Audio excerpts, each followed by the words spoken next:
Okay, now my audio and video is clear. Yeah. हाँ, भूल गया था माइक ऑन करना। सही बात है। चलो, बहुत बढ़िया। अभी ऑडियो एंड वीडियो क्लियर है? Type in a yes if I am audible and visible. Good evening everyone. आ गया? चलो ठीक है, अभी वही आ रहा है। Perfectly all right. Okay, now perfect. चलो, सो लेट्स स्टार्ट। आज का जो सेशन है वो बहुत बहुत इम्पॉर्टेंट होने वाला है। As a matter of fact, शायद दिस सेशन पिछले 12 महीने 13 महीने में शायद मैं पहली बार फिर से कर रहा हूँ। लास्ट शायद ये वाला सेशन मैं 2024 के सेशन के स्टार्टिंग में किया था, राइट। एंड इस सेशन का पर्पस क्या है वो भी मैं बताऊँगा। Good evening everyone. Rohan, good evening. लेकिन उससे पहले आप लोगों से कुछ मुझे पूछना है। पहली बात तो आप लोगों ने कुछ लोगों ने देखा होगा कि कितने लोग आप में से पहली बार एग्ज़ाम दोगे और कितने लोगों ने बैंकिंग के एग्ज़ाम पहले दिए हुए हैं, है ना, राइट। ये आप कमेंट सेक्शन में टाइप करो कि first time and already given, इन दोनों में से एक। F T for first time and already given AG, ठीक है। या तो FT डालो या तो AG डालो कि आपने ऑलरेडी बैंकिंग एग्ज़ाम दिए हुए हैं, और FT मतलब फर्स्ट टाइम आप देने वाले हैं। ये इंपॉर्टेंट है बिकॉज जो मैं यहाँ पे आज करने वाला हूँ वो दोनों के लिए रेलेवेंट होगा, लेकिन दोनों को किस तरह से इसको अप्लाई करना है वो जो है वो थोड़ा सा डिफ़र करेगा। इसीलिए मैं पहले से ही एक आइडिया लेना चाहता हूँ कि आप में से कितने लोग फर्स्ट टाइम दे रहे हैं और कितने लोग मल्टीपल टाइम्स ऑलरेडी दे चुके हैं। So Kunal is saying second time, first time, Priyanshu first time, R first time, Pradeep first time. Okay, perfect.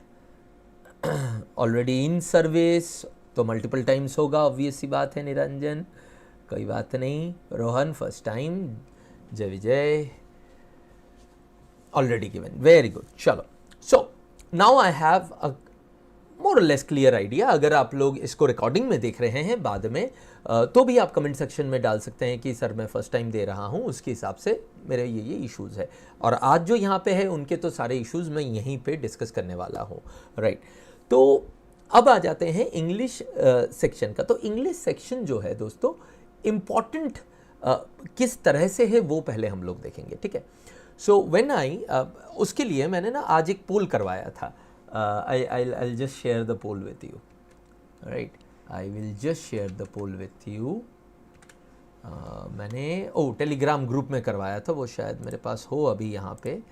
I would then show you the poll. Okay. Yeah, I have that poll here. So there were around 40 votes in that poll, and let me show that poll to you. Yes, हाँ, ये देखो, there were 40 votes in that poll and you had around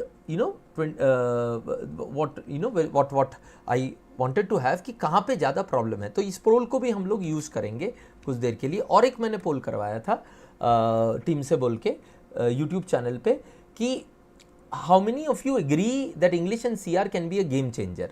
now इसमें you see there were जितने भी votes हुए थे, around 40 votes अभी तक हुए हैं, अभी पोल डाला है कुछ देर पहले, तो उसमें 100% has said yes, right. So this is so important for us. ओहो, मेरा वो शो नहीं कर रहा है ना, एक सेकेंड। यस, ये है, ये पोल है। हाँ, अब आ गया होगा आपके स्क्रीन के ऊपर ये आपका पोल। ये जो पोल है ये मैंने करवाया था, around 40 people polled and 100% said कि they agree that English and CR can be a game changer, okay. So this is what they said. अब क्यों ये उन लोगों ने बोला होगा, या आप लोग अगर यहाँ पे अपने इस पोल पे नहीं पार्टिसिपेट कर रहे हो तो आप लोगों को क्या लगता है, if you feel something different तो भी आप बोल सकते हो। नाउ इसका एक पर्पस था, ठीक है, इसका एक पर्पस था, मैं बता रहा हूँ what was the purpose. First I wanted to see that how do we feel about English, और मैंने इंग्लिश के साथ सीआर भी किया था, इंग्लिश एंड सीआर। उसको क्यों किया था मैं बताऊंगा थोड़ी देर में ही मैं बताने वाला हूं इंग्लिश के साथ सीआर मैंने क्यों किया था, राइट। तो इंग्लिश और सीआर के बारे में students what do they feel, अगर आप एग्री करते हो तो आप यस डाल सकते हो इसके साथ, अगर आपने पोल में पार्टिसिपेट नहीं किया है। So what do they feel, they feel that कि एक मेजॉरिटी स्कोर हमारे एग्जाम का वो वहां से आ सकता है। अच्छा, मैं जो पीछे टेलीग्राम ग्रुप का जो पोल के बारे में बात कर रहा था ना, उसमें मैं आप लोगों को बता दूंगा, वो टेलीग्राम ग्रुप में आप लोग ज्वाइन कर लेना और उस पोल में आप भी पार्टिसिपेट करना, बिकॉज वो पोल भी इंपॉर्टेंट है, बिकॉज अगला सेशन में जो है उस पोल के बेसिस पे आप लोगों को बहुत सारे गाइडेंस देने वाला हूँ, लेकिन उसमें मैं बाद में आता हूँ। So the first thing here was that how do we feel about English as a section, ठीक है, राइट। और उसी के बेसिस पे when we saw that कि भाई सभी को लगता है कि इंग्लिश और सीआर में कंसिडरेबल नंबर ऑफ स्कोर आता है। As a matter of fact 40 to 50% आपका ओवरऑल स्कोर जो रैंक डिसाइड करेगी वो आपके इंग्लिश और सीआर में आ सकता है, राइट। तो उसमें कोई भी डाउट नहीं होना चाहिए कि इस चीज को हमें बहुत अच्छे से करना पड़ेगा, राइट। तो ये क्लैरिटी हमें चाहिए था। क्यों?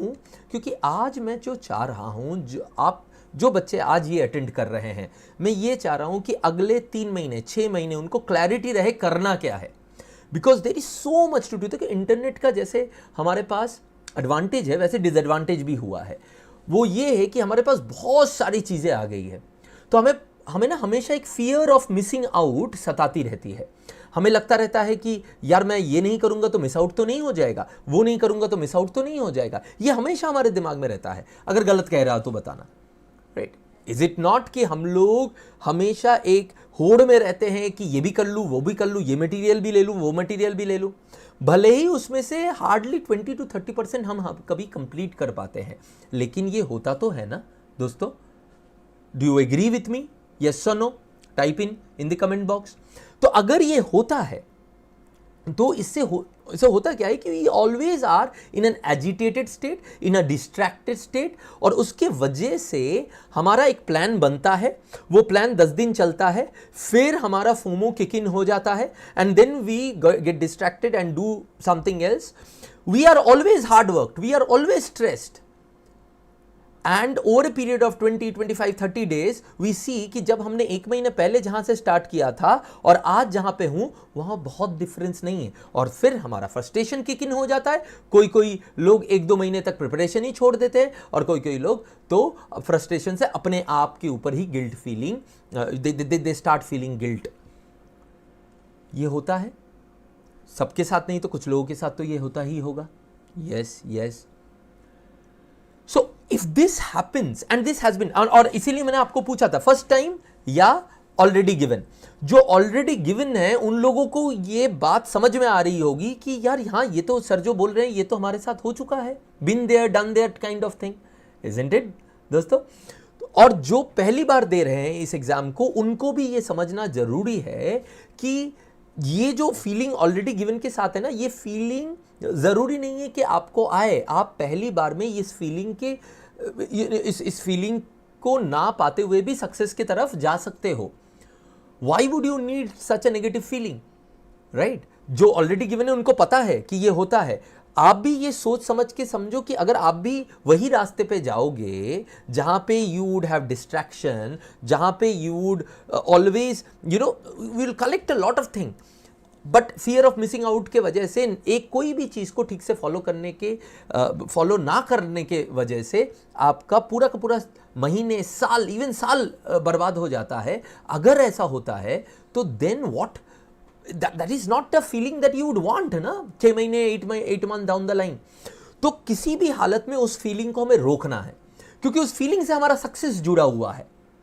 If we are do not face that, we would always, you would end up saving yourself from that particular nightmarish situation, जहां पे हम लोग आज और 3 महीने के बीच में कोई भी हमारे अंदर खास डिफरेंस नहीं देखते हैं। क्योंकि समझो बात को, इस बात को एकदम दिमाग में गांठ बांध लो कि हमारे देश में हार्ड वर्किंग लोगों की कमी नहीं है, राइट। सिंसियरली बहुत लोग पढ़ाई कर रहे हैं, आपको भी करना पड़ेगा, वो तो हाइजीन फैक्टर है। मैनेजमेंट में ना एक थियोरी हुआ करता है, पता नहीं कितने लोग आप लोगों ने मैनेजमेंट पढ़ा है, मैनेजमेंट में हर्ट्जबर्ग्स 2 फैक्टर प्रिंसिपल हुआ करता है, राइट। उसका वो जबकि मैनेजमेंट के लिए एप्लीकेबल है, लेकिन हमारे लाइफ के लिए भी एप्लीकेबल है। कुछ काम हमारे लिए होता है हाइजीन और कुछ काम होता है मोटिवेटिंग। मतलब हाइजीन मतलब वो है कि जो कि करना ही पड़ेगा, तो सिंसियरली पढ़ाई करना ही पड़ेगा, राइट, उसमें कोई डाउट मत रखना। लेकिन सिंसियरली अगर हम लोग बहुत सारा कुछ करने की कोशिश करें without a proper direction, then we are bound to fail in a competition like these where lakhs and millions of people are sitting and for a few seats only। तो हमें एक प्रॉपर डायरेक्शन में जाना पड़ेगा, smartly करना पड़ेगा। Clear, right. तो ये मुझे बताना आप लोगों को बहुत जरूरी था, and that's why I said this. तो दोनों लोग आप लोगों जो फर्स्ट टाइम दे रहे हैं और जो ऑलरेडी गिवन है, हमें फोमो से निकलना है, फियर ऑफ मिसिंग आउट से दोस्तों हमें कंप्लीटली निकलना है। मुश्किल है, क्यों? क्योंकि बहुत नॉइज है, बहुत ज़्यादा नॉइज है दोस्तों। मतलब आज के डेट में आप ये समझो कि आप कुछ करने जाते हो, आपके यूट्यूब में नोटिफिकेशन आता है कि ये आ गया, ये हो गया, ऐसा हो गया। आपको लगता है कि अगर ये नहीं पढ़ूंगा तो शायद कुछ मिस कर दूंगा। वो चीज़ यूज़फुल है कि नहीं है? हाँ, यूज़फुल है, ठीक है। लेकिन क्या वो चीज़ इतनी यूज़फुल है कि आपने एक सोचा समझा साइंटिफिक प्लान बनाया और उस प्लान को डिरेल करके उस चीज़ को करनी चाहिए कि नहीं है? नहीं। कोई भी सोचा समझा स्मार्टली वर्कड आउट प्लान को डिरेल करके करने वाली चीज़ कुछ भी नहीं है। ये हमेशा याद रखना। अब ये क्यों मैं आप लोगों को बता रहा हूं? क्यों?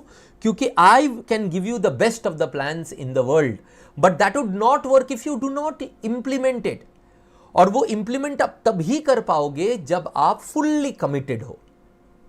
समझ रहे हो ना दोस्तों? Right, when you are fully committed. Now so this is important. Let me show you what is our agenda today. So our agenda today is, first we will know our exam, हम कौन से exam के लिए बैठ रहे हैं, उसकी क्या रिक्वायरमेंट है। Then we will know your examiner, आपके एग्जामिनर के दिमाग में क्या चल रहा है। ये दो इंपॉर्टेंट इसलिए है क्योंकि अंधाधुंध तैयारी करना हमारा पर्पस नहीं है। अच्छा, एक बात समझो इस बात को, इंग्लिश में अच्छा होना हमारा पर्पस है, हाँ, बट मेन पर्पस क्या है? मेन पर्पस क्या है दोस्तों, बताओ? यस, मेन पर्पस है एग्जाम क्लियर करना, ठीक है। वो बिना इंग्लिश में अच्छे होके कर सकते हैं? नहीं, ऑब्वियसली नहीं कर सकते हैं।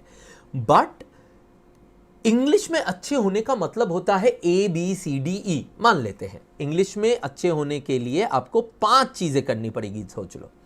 बट आपको इस एग्जाम में स्कोर करने के लिए 3 चीजें उसमें से मेजरली करने पड़ेगी और 2 चीजों का हल्का फुल्का आइडिया होगा तो भी चलेगा। तो ये क्लैरिटी तो आपको होनी चाहिए ना? ये क्लैरिटी आपको चाहिए कि नहीं चाहिए? बताओ मुझे। This clarity you should have, right? तो यही क्लैरिटी हमें चाहिए कि हमारा मेन पर्पस है score high in the English section. Why? Because आप सब ने बताया कि इंग्लिश सेक्शन आपके ओवरऑल स्कोर को बूस्ट कर सकता है, राइट? ओके, तो उसके लिए हमें अपना एग्जाम और एग्जामिनर दोनों को समझना बहुत बहुत जरूरी है। Next, then I will share with you the best preparation strategy, जिसको यूज करके पिछले आज कितने साल हो गए मुझे, around 18+ years I have been teaching students across board, from SBI aspirants, SBI PO aspirants, bank aspirants, to CAT aspirants, to RBI grade B aspirants, right, to corporate clients. But corporate में तो aptitude नहीं पढ़ाया, but every major exam of aptitude exam, I have been guiding students for that. तो उनके जहाँ पे भी English है, क्रिटिकल रीजनिंग है, वहाँ पे this strategy has helped hundreds and thousands of students clear their exam. लेकिन अगेन आई वुड रीइटरेट कि भाई मैं आपके साथ शेयर कर सकता हूं, लेकिन मैं आपके लिए कर तो नहीं दे सकता हूं, करना आपको पड़ेगा। और उसी के साथ मैं अपना सीक्रेट कैप्स फ्रेमवर्क आपके साथ शेयर करने वाला हूं।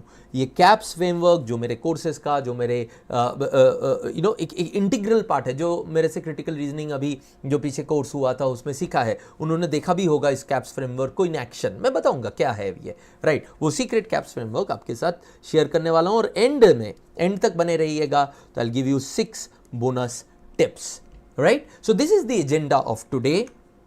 Now that we have the one set of orientation clear और हमारे को पता है कि हमारा एजेंडा क्या है, let's move on to the first thing that I want to share with you and then I will tell you about the exam। और वो पहला चीज क्या है दोस्तों, वो है मेरा रूल नंबर 1। ये बोल सकते हो रूल नंबर 0 भी है, मतलब ये बेस रूल है इंग्लिश समझने के लिए, पढ़ने के लिए। ये एक बेस रूल है, और वो क्या, वो ये है दोस्तों, लूज द बैगेज। क्या बैगेज? आपका क्वेश्चन होना चाहिए, सर व्हाट बैगेज? आप टाइप कर सकते हो, आप बोल सकते हो क्या बैगेज, तो मैं बताऊंगा आपको। देखो दोस्तों, अच्छा यहां ये जितना मैं एक्सप्लेन कर रहा हूं, तब तक आप लोग अपने जो भी इश्यूज होते हैं इंग्लिश प्रिपरेशन को लेके, जो भी आपके इश्यूज है उनको शेयर कीजिए इन दी चैट बॉक्स, ठीक है, राइट। मैंने आपको बताया था कि आज जो भी मेरे साथ लाइव है बने हुए हैं, उनके जितने भी इश्यूज है we will address that, okay. तो वो आप टाइप कीजिए सुनते सुनते हैं, जो लूज द बैगेज वाला मैं आपको कॉन्सेप्ट बता रहा हूं वो सुनते सुनते। तो लूज द बैगेज का मतलब क्या है? देखो, इंग्लिश के साथ ना एक अजीब सी बात है। इंग्लिश जो है दोस्तों, हमारा सब कॉन्टिनेंट का लैंग्वेज तो है नहीं ना। तो इंग्लिश के साथ हुआ क्या है कि the moment we think about learning English, the think about speaking English, communicating in English, the thing that comes to your mind first is that if we are not been studying in English from our childhood, खास करके ये उनके साथ होता है जो vernacular medium से आए हुए हैं, जो हिंदी, बंगाली, तमिल मीडियम से आए हुए हैं, they sort of feel that they are at a disadvantage because they have not been habituated with this language। दो आई एग्री कि कोई भी लैंग्वेज के साथ फेमिलियरिटी होना हमेशा हेल्प करता है उस लैंग्वेज को सीखने का, राइट। बट उसके साथ साथ भी एक चीज आपको मुझे बताना बहुत जरूरी है कि इंग्लिश हमारे इंडियंस के लिए हमेशा हमारे मेंटल में एक ब्लॉक क्रिएट करता है। क्यों बता रहा हूं?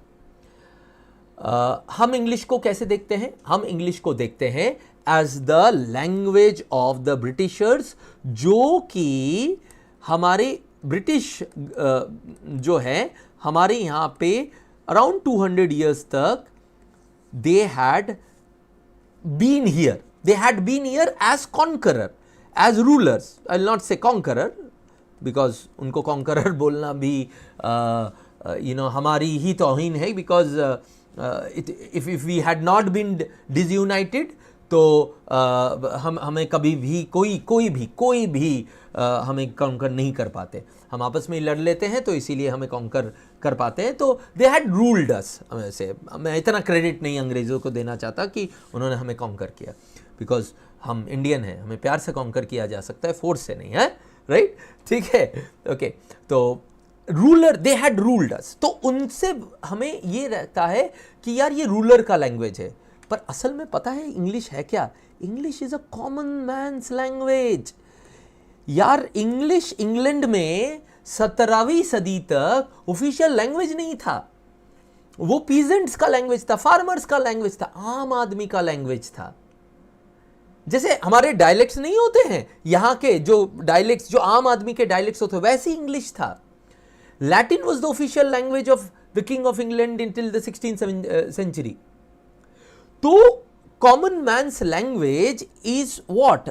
Common man's language is always easy. It has less focus on elaborate structures and more focus on giving away the point. मतलब जो बोलना चाहते हो उसको directly state करने में ज़्यादा common man's language, कोई भी common man's language हो, वो ज़्यादा फोकस करती है. जबकि जो ट्रेडिशनल लैंग्वेज होती है, वो चाहे लैटिन हो, वो हमारा संस्कृत हो या प्राकृत हो, राइट, इवन तमिल हो, तो and all of these languages that are offshoots of the traditional languages like Bengali, Punjabi, Hindi, right. तो ये जो लैंग्वेजेस है, इनमें ये साइंटिफिक लैंग्वेज होने के वजह से they are very scientific, they are very logical, but they are very difficult also, right. Okay, तो एक आम आदमी का language is much easier for us to learn. क्यों? क्योंकि हम उन लैंग्वेजेस में अच्छे हैं, हमारे मदर टंग्स में अच्छे हैं, जो कि यार इंग्लिश से कई गुना ज्यादा डिफिकल्ट है. और ये मैं नहीं कह रहा हूं दोस्तों, ये रिसर्च कहती है, right. So it's a common man's language, it's an easy language. ये पहले समझना. इजी लैंग्वेज का मतलब ये थोड़ी ना कि उसको सीखना नहीं है, सीखना है, लेकिन ईजी है, वो ईजी टू लर्न है, ईजी टू अंडरस्टैंड है. अगर आपको एक इंडियन लैंग्वेज सीखने में 3 महीना लगता है, इंग्लिश को ठीक से सीखने में 1 महीना लगेगा, 1/3 ऑफ द टाइम लगेगा. आई एम नॉट सेइंग कि एब्सोल्युटली वो 1 महीना और 3 महीना हो. आप इस तरह से देख सकते हो कि अगर 12 महीने लगते हैं एक इंडियन लैंग्वेज को सीखने में, तो हमें इंग्लिश को सीखने में 3-4 महीने लगेगा, right. Okay, so lose the baggage that English is a difficult language. No, it is not. It is an easy language, it's a common man's language. अब इस ओरिएंटेशन के साथ अब हम लोग पहले एग्जाम को देखते हैं, समझते हैं एग्जाम को. उससे पहले 2-3 इश्यूज आए हैं, उनको पहले पढ़ लेते हैं. सोनू कहते हैं, सर प्री मेन बोथ एक साथ ही प्रिपेयर करना चाहिए. ये क्वेश्चन हो सकता है बहुत बाकी लोगों का भी हो. अगर है तो मैं एक छोटी सी आइडिया दे देता हूं. ये इंग्लिश के लिए ही सिर्फ रेलेवेंट नहीं है. There is nothing called pre और मेंस की तैयारी, राइट. प्री और मेंस की तैयारी में क्या डिफर करेगा? क्या कॉन्सेप्ट्स डिफर करेंगे? नहीं करेंगे, राइट. ओके, क्या डिफर करेगा? लेवल ऑफ क्वेश्चन डिफर करेगा. तो कॉन्सेप्ट आपको प्री के लिए भी पढ़ना है, मेंस के लिए भी पढ़ना है, तो आपको कॉन्सेप्चुअल लेवल पे तैयारी आपको दोनों की एक साथ ही करनी पड़ेगी. हाँ, ये हो सकता है कि अगर प्री सामने आ गया तो प्री लेवल कॉन्सेप्ट्स करने के बाद प्री लेवल के क्वेश्चंस ज्यादा करोगे, मेंस लेवल के क्वेश्चन मेंस से पहले ज्यादा करोगे. ठीक है, राइट, क्लियर है. ये और भी क्लैरिटी हो जाएगी आपको जब मैं आपको पूरा प्लान दिखाऊंगा और उसमें कैसे आपको अप्लाई करना है वो दिखाऊंगा. गुड इवनिंग जज, गुड इवनिंग. ठीक है, नाउ दूसरा क्वेश्चन ये था रोहन का क्वेश्चन है ये दूसरा. ग्रामर में प्रॉब्लम है, स्किमिंग में problem, vocab retention, structure, framework. यार आपने बहुत सारे हॉच-पॉच प्रॉब्लम बता दिया रोहन, लेकिन इसके बहुत सारे आंसर आपको मेरे अगले आधे घंटे में ही मिल जाएगा. और क्या ज़रूरी है, कितना ज़रूरी है, किस हद तक ज़रूरी है, वो मैं एड्रेस करूँगा अगले हाफ एन आवर 40 मिनट्स में. तो बने रहिए और आपको सारे जवाब मिल जाएंगे उसमें. सब वोकैब कैसे लर्न करें? अच्छा, यहाँ पे वोकैब कैसे लर्न करें, जैसे रोहन ने भी बोला और सोनू ने भी बोला, तो ये हम लोग अलग से लेंगे.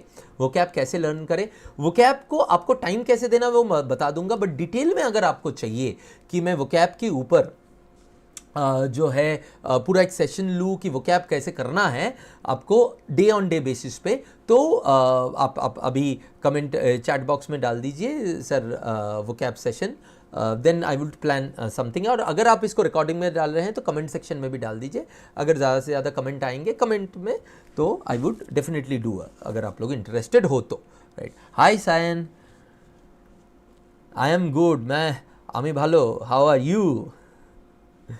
गुड, चलो वेरी गुड. अब नो योर एग्जाम पे आते हैं. अब हमने आप लोगों के क्वेरीज को थोड़ा बहुत एड्रेस किया, बाकी और भी कुछ क्वेरीज है तो डालते रहिए, पर कान खुला रखिएगा, सुनते रहिएगा. आपके एग्जाम कैसे हैं? प्रीलिम्स और प्रीलिम्स देखते हैं पहले, है ना, मेंस, ये 2 लेवल है आपके एग्जाम के. प्रीलिम में मैंने कौन कौन से एग्जाम लिए हैं? मैंने IBPS PO क्लर्क और SBI PLEO क्लर्क लिया है.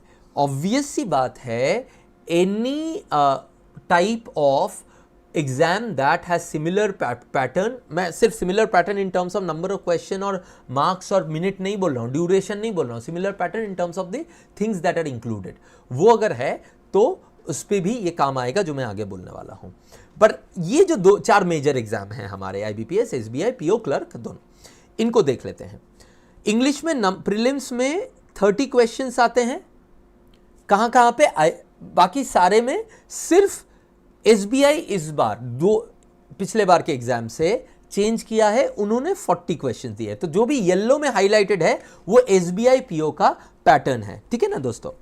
तो 30 क्वेश्चंस बाकियों में और 40 क्वेश्चंस जो है आपके जो है SBI PO में। 30 मार्क्स का होता है बाकी में और 40 मार्क्स का होता है SBI PO में, ठीक है, इस बार के हिसाब से, जो पिछले बार के एग्जाम के हिसाब से, ठीक है। ड्यूरेशन 20 मिनट्स, ड्यूरेशन 20 मिनट्स का होता है, ठीक, ये आपको पता है। नेक्स्ट सेक्शन, मेंस में इंग्लिश में 35 क्वेश्चन होता है IBPS PO clerk, SBI clerk में 40 क्वेश्चन होता है SBI PO में, राइट। IBPS PO क्लर्क और SBI क्लर्क में और SBI PO में अलग हाईलाइटेड 40 क्वेश्चन। मार्क्स 40 मार्क्स होता है बाकी तीनों में, जबकि SBI PO में 20 मार्क्स होता है और 40 मिनट्स का हमें ड्यूरेशन मिलता है, ठीक है, right, okay. Kerry is saying कि sir please tell us regarding IBPS AFO prelims also. Kerry, if the pattern if the pattern is similar, right, the how many question doesn't matter. If the type of questions are similar, the topic from where the question comes are similar, what I am going to discuss next would be very relevant to everyone who are taking exam of anything where English is there and critical reasoning is there. I am saying again and again critical reasoning. I will come to the point why, though I am showing here only the English section. Critical reasoning normally आपका reasoning section में आता है, but क्यों मैं बार बार उसको introduce कर रहा हूं, बार बार बात कर रहा हूं, उसका मैं आपको बताऊंगा, राइट। ना सो 40 मिनट्स का ड्यूरेशन, ये मैं इसलिए भी दे रहा हूं, जिन्होंने ऑलरेडी एग्जाम दिया उनको तो पता ही है, उनका एक बार रिफ्रेश हो जाएगा, हाँ हाँ यही वही पैटर्न है, और जो पहली बार एग्जाम देने वाले हैं उनको क्लैरिटी होनी चाहिए कि ये हमारा पैटर्न है। और मेंस में और एक पार्ट होता है डिस्क्रिप्टिव, ये आपको पता ही है, ये भी तो इंग्लिश का ही पार्ट है ना। डिस्क्रिप्टिव क्या है, इंग्लिश से बाहर है क्या? नहीं ना, वही तो इंग्लिश का ही पार्ट है ना। तो डिस्क्रिप्टिव है इंग्लिश का पार्ट, तो उसमें IBPS PO में, सिर्फ PO में होता है ये, 2 क्वेश्चन आता है, पिछले साल तक आया हुआ है, पता नहीं इस बार चेंज करेंगे कि नहीं, वो तो सबके से लिए भी रेलेवेंट है। एक ऐसे आता है, एक लेटर आता है, और उसमें 25 मार्क्स होता है, 30 मिनट्स होते हैं। जबकि डिस्क्रिप्टिव राइटिंग SBI PO में इस बार चेंज किया, there were 3 activities, right? There was Pressy writing, there was email writing, and there was email writing and there was situation analysis, and there was a choice between Pressy and report, right? So they 3 activities का 50 marks and 30 minutes का वो है। अभी जैसे recent में you have that exam of circle based officer in SBI, जो भी eligible है, उसका डिस्क्रिप्टिव कैसा है? उसका डिस्क्रिप्टिव है IBPS PO जैसा, 25 मार्क्स नहीं है बट 50 मार्क्स है। सो सिमिलर ही है सब में, ठीक है, okay. So this is your exam, remember that. Now मैंने पहले आपको क्या दिखाया, मैंने पोल से भी दिखाया, आप लोगों से भी पूछा, आप लोगों ने बोला कि yes sir English is one of the most scoring sections, ये हमारे पूरे स्कोर को पुश कर सकता है। और हमने पोल में भी देखा, 40 लोगों ने सिर्फ उस पोल में अभी तक वो किए हैं। अभी आप देख सकते हो आगे जाके 100-150 लोग भी जब उस पोल में आएंगे, तब भी that would be almost 100% would agree कि हाँ इंग्लिश और CR अच्छे रहने से हमारा पूरा स्कोर जो है it's like it pushes all your score, ठीक है। नाउ अब इसके बेसिस पे there is one thing that I want to make it very very clear. अगर यहां पे आज ये सेशन ऐसा कोई देख रहा है जिसका टारगेट जिंदगी में है क्लियरिंग द कट ऑफ और get 40 to 50% in English, assuming that English का पेपर जो पिछले कुछ सालों से आया हुआ है, मेंस में भी प्री में भी उस तरह का है, अगर ऐसे पेपर में आप टारगेट कर रहे हो सिर्फ कट ऑफ क्लियर करना या 40 से 50% कर लेना ताकि आपका इंग्लिश का कट ऑफ क्लियर हो जाए, तो ये सेशन आपके लिए नहीं है दोस्तों। उन लोगों के लिए ये सेशन नहीं है। आई am not here today sitting and अपना गला फाड़ फाड़ के आपको मेरे सीक्रेट्स बताऊंगा, आपको टॉपर्स के स्ट्रैटेजीज बताऊंगा, इसलिए नहीं क्योंकि आप एक अंडर अचीवर का टारगेट रखो, नहीं। तो आप अभी इस सेशन को छोड़ के जा सकते हो, I don't mind, right. People who are aiming low, I don't want them to be a part of it. क्यों? क्योंकि वो कभी भी सिंसियरली इस चीज को नहीं ले पाएंगे। मुझे वो लोग चाहिए यहां पे जो कैसे करना है वो मैं बताने के लिए हूं, लेकिन अंदर अंदर जिनका ये विश है, ये ड्रीम है कि सर किसी तरह मुझे टॉप 1% में पहुंचा दो इस एग्जाम, इन एग्जाम्स के, मैं देश के टॉप 1% में, क्योंकि टॉप 1% में आप दोस्तों पहुंच गए ना तो आपका सिलेक्शन कोई लोग नहीं पाएगा। सीधी सी बात है। 10 लाख लोग अगर हमारा प्री देते हैं, टॉप 1% ऑफ 10 लाख लोग would be around 10,000 people. Clerk का एग्जाम का देख लेते हैं, 10 लाख उसी में देते हैं, राइट। तो 10 लाख में 10,000, तो यू आर 10,000 आपने प्री में क्लियर कर दिया, क्योंकि 10,000 आपका सीट जो भी होता है वो उसमें 10,000 लोगों को तो मेंस के लिए बुलाएंगे, ज्यादा ही बुलाते हैं, बल्कि 10,000 लोगों को तो बुलाएंगे, राइट, ओके। अब उसका फिर टॉप 1% मतलब आप टॉप 100 में होंगे, तो मेंस में जाओगे तब टॉप 100। तो बेसिकली ये ऐसा मत सोचो कि हर मेंस में अगर 10,000 लोग बैठ रहे हैं तो आपको टॉप 100 में रहना है, ये है हमारा टारगेट। अगर ऐसा टारगेट है, ऐसा ड्रीम करते हो, राइट, या मिनिमम अगर वो आपको बहुत लगता है कि सर टॉप 100 बहुत ज्यादा हो रहा है, बट मिनिमम आपका ड्रीम है कि यार 80% से ऊपर तो लाऊंगा अगर सिमिलर पेपर आया, तो this is the right place to be. क्योंकि मैं जो आगे बोलने वाला हूं वो अगर सिंसियरली करोगे तो वो आप कर सकते हो, राइट। और मैं वही चाहता हूं, वही लोग चाहता हूं जो सिंसियरली वो करें। बाकियों का मैं कुछ हेल्प नहीं कर सकता हूं, तो वो उस फोमो में जिए, राइट। मैं आप लोगों की बात नहीं कर रहा। आप लोग अगर यहां पे हो, मुझे पता है कि आप लोग वो करना चाहते हो, आप लोग इस कैटेगरी में हो और इस कैटेगरी में नहीं हो, राइट। बट बाकी जो इस कैटेगरी में है इनको मैं नहीं कुछ कर सकता, इनको, क्योंकि मैं कुछ भी बोल दूं वो बार बार उस फोमो में जाएंगे, फियर ऑफ मिसिंग आउट में डिस्ट्रैक्ट होंगे, बार बार वो जैसे ही अपना एक प्लान बना के पढ़ने बैठेंगे उनके पास नोटिफिकेशन आएगा और वो चले जाएंगे, ये भी कर लेता हूं, वो भी कर लेता हूं।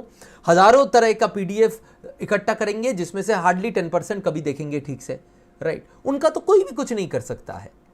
आई hope and I believe that you are not one of them, okay. और अगर ऐसा हो तो आज से ही पढ़ ले लो कि नहीं, मुझे वो चेंज करना पड़ेगा, बिकॉज आपको भी पता है और मुझे भी पता है कि इससे आपका काम नहीं बनने वाला है, ठीक है, right, okay. So if you are in this category, now let's move on to what we should do, how we should prepare. उससे पहले मैं अब यहां पे जो बाकी क्वेरीज आए हैं उनको एक बार देख लेता हूं। विशाल कहते हैं पार्ट्स ऑफ स्पीच में भी प्रॉब्लम होती है, ठीक है।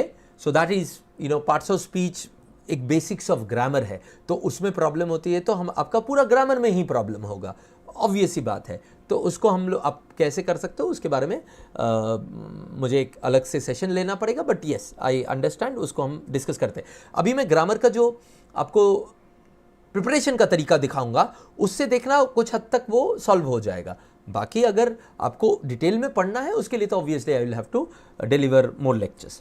सायन, यस सर, अभी थोड़ा तबीयत ठीक नहीं था पर रिकवर कर रहा हूँ। Oh, take care Sayan, don't worry. 1-2 हफ्ते में अगर आप ठीक हो जाओगे देन यू स्टार्ट, अपने ऊपर स्ट्रेस मत लो, ठीक है। Sir, I am a beginner. Please give me a simple way for starting the preparation slowly. I do not know anything about banking exam. पहली बात जॉय, आप बिगिनर हो तो ये प्लान आपके लिए एकदम परफेक्टली ऑलराइट फिट करेगा। जो लोग बिगिनर नहीं है, beginner not in terms of कि वो कितने एग्जाम दिए हैं, बट इन टर्म्स ऑफ कि उनकी कॉन्सेप्चुअल क्लैरिटी कितनी है, उन लोगों के लिए जो जिस स्टेज में है उनको मैं बता दूंगा कहाँ से क्या करना पड़ेगा, राइट। तो दोनों के लिए, बिगिनर हो या नहीं हो, तो दोनों के लिए आपको काम आएगा। सर क्या ऑफलाइन क्लासेस लेना ज़्यादा सही है if I am qualifying prelims? यार अब क्लासेस कहाँ लेना है, कैसे लेना है, क्लासेस लेना भी है कि नहीं, ये तो आपके ऊपर है, राइट। सीधी सी बात ये है, आपका पर्पस क्या है जानना बहुत ज़रूरी है क्लासेस लेने से पहले। आज के सेशन के बाद आपको पता चल जाएगा कि आपका पर्पस क्या है। क्या आपके पर्पस एक स्ट्रक्चर्ड प्रिपरेशन है, क्या आपका इशू क्या है, मतलब इशू, कभी कभी ना हमें इशू आइडेंटिफाई करने के लिए भी गाइडेंस चाहिए है, वो आज मैं आपको करके दे रहा हूं, वो आज मैं आपको यहां पे करके दूंगा, so don't worry about it. But उसके बाद आपको पूछना पड़ेगा आपसे कि मैं मेंस के लिए क्या अलग से कोचिंग लूँ, ऑफलाइन लूँ, ऑनलाइन लूँ, वो तो आपको डिसाइड करना पड़ेगा, लेकिन कौन से पैरामीटर के ऊपर डिसाइड कर पाओगे वो मैं आपको आज क्लियर कर दूंगा, ठीक है। Mystic aura, right. Kerry please tell us about IBPS AFO prelims. Kerry IBPS AFO prelims के बारे में देख लो, अगर आपको लगता है कि ये प्रिपरेशन आपको इस प्रिपरेशन को किस तरह से IBPS AFO के लिए आप करना चाहते हो, उसके लिए अलग से आपको गाइडेंस चाहिए है, तो वो भी हम लोग after I share this preparation plan with you I will talk about it, ठीक है। विशाल कहते हैं फिर से, सर जब 2 और 3 लाइन का मीनिंग समझ नहीं आता है तो ब्लैंक सा हो जाता है। ये तो बहुत ही रेलेवेंट पॉइंट है विशाल, लेकिन ये लंबा सा डिस्कशन जाएगा, हम लोग इसके ऊपर आगे सब्सिक्वेंट क्लासेस में बात करेंगे। आनंद कहते हैं, sir this one is my first and last attempt, मैं RRB की जगह SBI या IBPS PO टारगेट करूं क्योंकि सिलेबस और कॉन्सेप्ट क्लियर में टाइम लग रहा है, सर आप प्लीज़ हेल्प मी। अच्छा ठीक है, आनंद, जॉय, बाकी जो भी आज मेरे साथ अभी जुड़े हुए हैं, आप लोगों को ना मैं एक बात बोलता हूँ, एक बार प्लान को देख लो, उसके बाद बताओ आपका क्या क्या क्वेरी है, ठीक है। फिर से हम लोग इन्हीं क्वेरीज के ऊपर वापस आएंगे, कोई इशू नहीं है, इन क्वेरीज के ऊपर फिर से वापस आएंगे। So will be coming back to these queries again after I have shared the plan with you, ठीक है। Okay Shiva, I would mix Hindi and English so that it's also relevant and it's also understandable for you guys too, ठीक है। चलिए, अच्छा उससे पहले मैं बता दूं कि इंग्लिश और CR का एक स्मार्ट कीड़ा टीम ने एक स्पेशल ग्रुप बनाया है, जिसमें आई एम थिंकिंग ऑफ कि over a period of time जितने भी ये, बिकॉज मैंने जैसे कहा, कम on the screen for that, मैंने आप लोगों को कहा ना, इतना सारा इंफॉर्मेशन है ना, कभी कभी तो मुझे देख के आप लोगों का प्रॉब्लम मुझे समझ में आता है। I sort of empathize with you, because if in my student life I had so much information readily available with me, advantage तो उसकी बात की बात है, but then I would have been confused also that what to do and what not to do, right. And that is why a lot of times you might need a place to discuss that, sir ये करना भी चाहिए, sir ये पता चला है, should I do this? So I saw that on internet genuine guidance especially of English and critical reasoning कि क्या करना चाहिए क्या नहीं करना चाहिए, उसमें it's less available। आप लोग किससे बात करते हो, आप लोग बात करते हो अपने सीनियर्स से, right. you do not have access to teachers because teachers तो ज़्यादातर बिजी ही होते हैं, तो आप लोग अपने सीनियर्स से बात करते हो। अब हर एक every person is preparing on his or her terms, है ना। वो लोग जिस स्ट्रैटेजी से क्लियर हुए हैं ज़रूरी नहीं है, वो लोग जो माइंडसेट से क्लियर हुए हैं ज़रूरी नहीं है आप भी उसी माइंडसेट से क्लियर हो जाओ, राइट। तो इसीलिए इतना कन्फ्यूजन हो जाता है। और वो लोग, हर एक को यूट्यूब चलाना आता है, यूट्यूब में एक दे देते हैं कि मैंने SBI 2023 पास किया, IBPS PO 2023 पास किया, ठीक है, थोड़ा बहुत आइडिया लेने के लिए इनको देखना is not wrong, but they also confuse us on a lot of points. तो ऐसा कोई एक जगह होना चाहिए जहाँ पे आप क्लैरिफाई कर सकते हो कि ये सही है या गलत है। तो उसके लिए मैंने सोचा कि टीम को मैंने बताया कि create a group and they have done it for you guys. तो उस ग्रुप को ज़रूर ज्वाइन करना, इस ग्रुप में मैं हूँ, राइट। और इस ग्रुप में if there is any doubt related to the preparation process and anything, और आप लोग अपने पीयर्स के साथ क्वेश्चंस और सब कुछ भी डिस्कस कर सकते हो। इंग्लिश का एक ऑल इन वन ग्रुप होना चाहिए मेरे हिसाब से, और वो हम लोग क्रिएट करने की कोशिश कर रहे हैं, तो इसको ज्वाइन कर लेना, ओके, राइट। ठीक है, now we will move on to the Siva Okay, Siva, don't worry. We are thinking of something. Be connected with us. ठीक है, मेरिट शाइन में the things that we used to do, all of those stuff, in a way or the other, I would integrate in all of my courses out here. So don't worry about it. Be connected with me here. You would, you would get the same value here too. So don't worry about it. Or be connected with us on the Telegram and here. So you have that option. Sir last year मैंने जो attempt दिया था, विशाल कह रहे हैं, था, तो उसमें मेरी इंग्लिश वीक थी, तो क्या सर मैं RRB Hindi side by side लेकर चलूँ? Please guide me. Sir English में एकदम से इम्प्रूवमेंट नहीं दिखता है। हाँ, इंग्लिश में एकदम से इम्प्रूवमेंट नहीं दिखता है। वो तो यार किसी भी चीज़ में एकदम से इम्प्रूवमेंट नहीं दिखता है। वो तो क्वांट में भी नहीं दिखेगा, रीजनिंग में भी नहीं दिखेगा। तो ये जो है ये तो आप लोगों को देखना पड़ेगा। अब हिंदी करना है कि नहीं करना है, वो that would B entirely dependent upon how confident you are on Hindi vis-a-vis English. मतलब स्कोर कितना आ रहा है। देखो, at the end of the day हमारा पर्पस क्या है? स्कोर। इंग्लिश में फोकस करने के बाद अगर आप पीओ दे रहे हो, अगर आप बाकी क्लर्क एग्जाम दे रहे हो, तो आपको इंग्लिश की तैयारी तो करनी पड़ेगी विशाल। तो इंग्लिश में when you are preparing English and after 2-3 months of preparation, your RRB PO, you have that time. So after 2-3 months of preparation, when you stay side by side, what is your score in the Hindi language section as well as in the English language section, you can decide on the basis of that, right? Okay, but then again, this is a personal call. What I would be showing you today would be more relevant for the RRB PO mains because you have more time for that.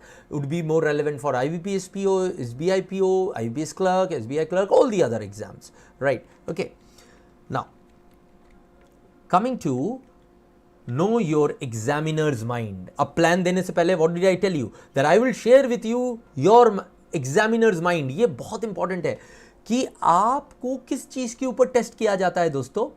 What are you tested on? You are tested on what areas? What does the examiner want from you? Do they want to see whether you are an expert in English literature?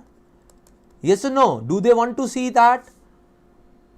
No, they don't. Yes, they do not want to, no, they do not want to see whether you are an expert in English literature.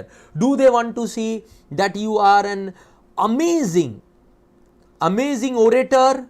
No, they don't want to see. Even in the interviews, they don't want to check whether you are an amazing orator. अगर हो तो अच्छी बात है, नहीं हो तो चलेगा, right? These are not the basics. What they want to see is your ability to communicate the right thing, your ability to understand the right thing. तो अगर आपके सामने कुछ दिया हुआ है, if you have something in front of you, आप उसका सही मतलब समझ सको, आप उस मतलब के ऊपर सही डिसीजन ले सको, ये सब देखना चाहते हैं वो। एंड जब आप बोलते हो या कुछ लिखते हो, जैसे डिस्क्रिप्टिव राइटिंग, तब आप जो बोलना चाहते हो वही आप लिखते पाते हो। These are the basic purpose. और ये purposes, how are they solved, my dear friends? They are, excuse me, they are solved through 3 major areas: comprehension, usage and vocab, right? Comprehension, usage and vocab. These are the 3 areas. अब इनका मतलब क्या है? देखो हमारा purpose क्या है? What is our purpose? Our purpose is very very simple. Our purpose is, बोलो बोलो मेरे साथ बोलो, क्या? Yes, to score in the exam. To score in the exam is our purpose. Yes or no? ये ना, ये अर्जुन जैसे चिड़िया की आंख के अलावा अर्जुन को कुछ दिखता नहीं था. He was only seeing when Dronacharya asked Arjun or all the kids, Pandav and Kauravas, कि भाई तुम जाओ और उस चिड़िया को मारो. तो Arjun was the only one who could hit it because he was super focused. He was only looking at the eye of the bird, right? And Dronacharya already knew that Arjun would hit the mark before even he hit it because he was doing the right thing. यही मैं आप लोगों को भी बोलता हूँ कि जो आँख है ना, मतलब चिड़िया की आँख है ना, वो क्या है आपके लिए, वो ध्यान रखना.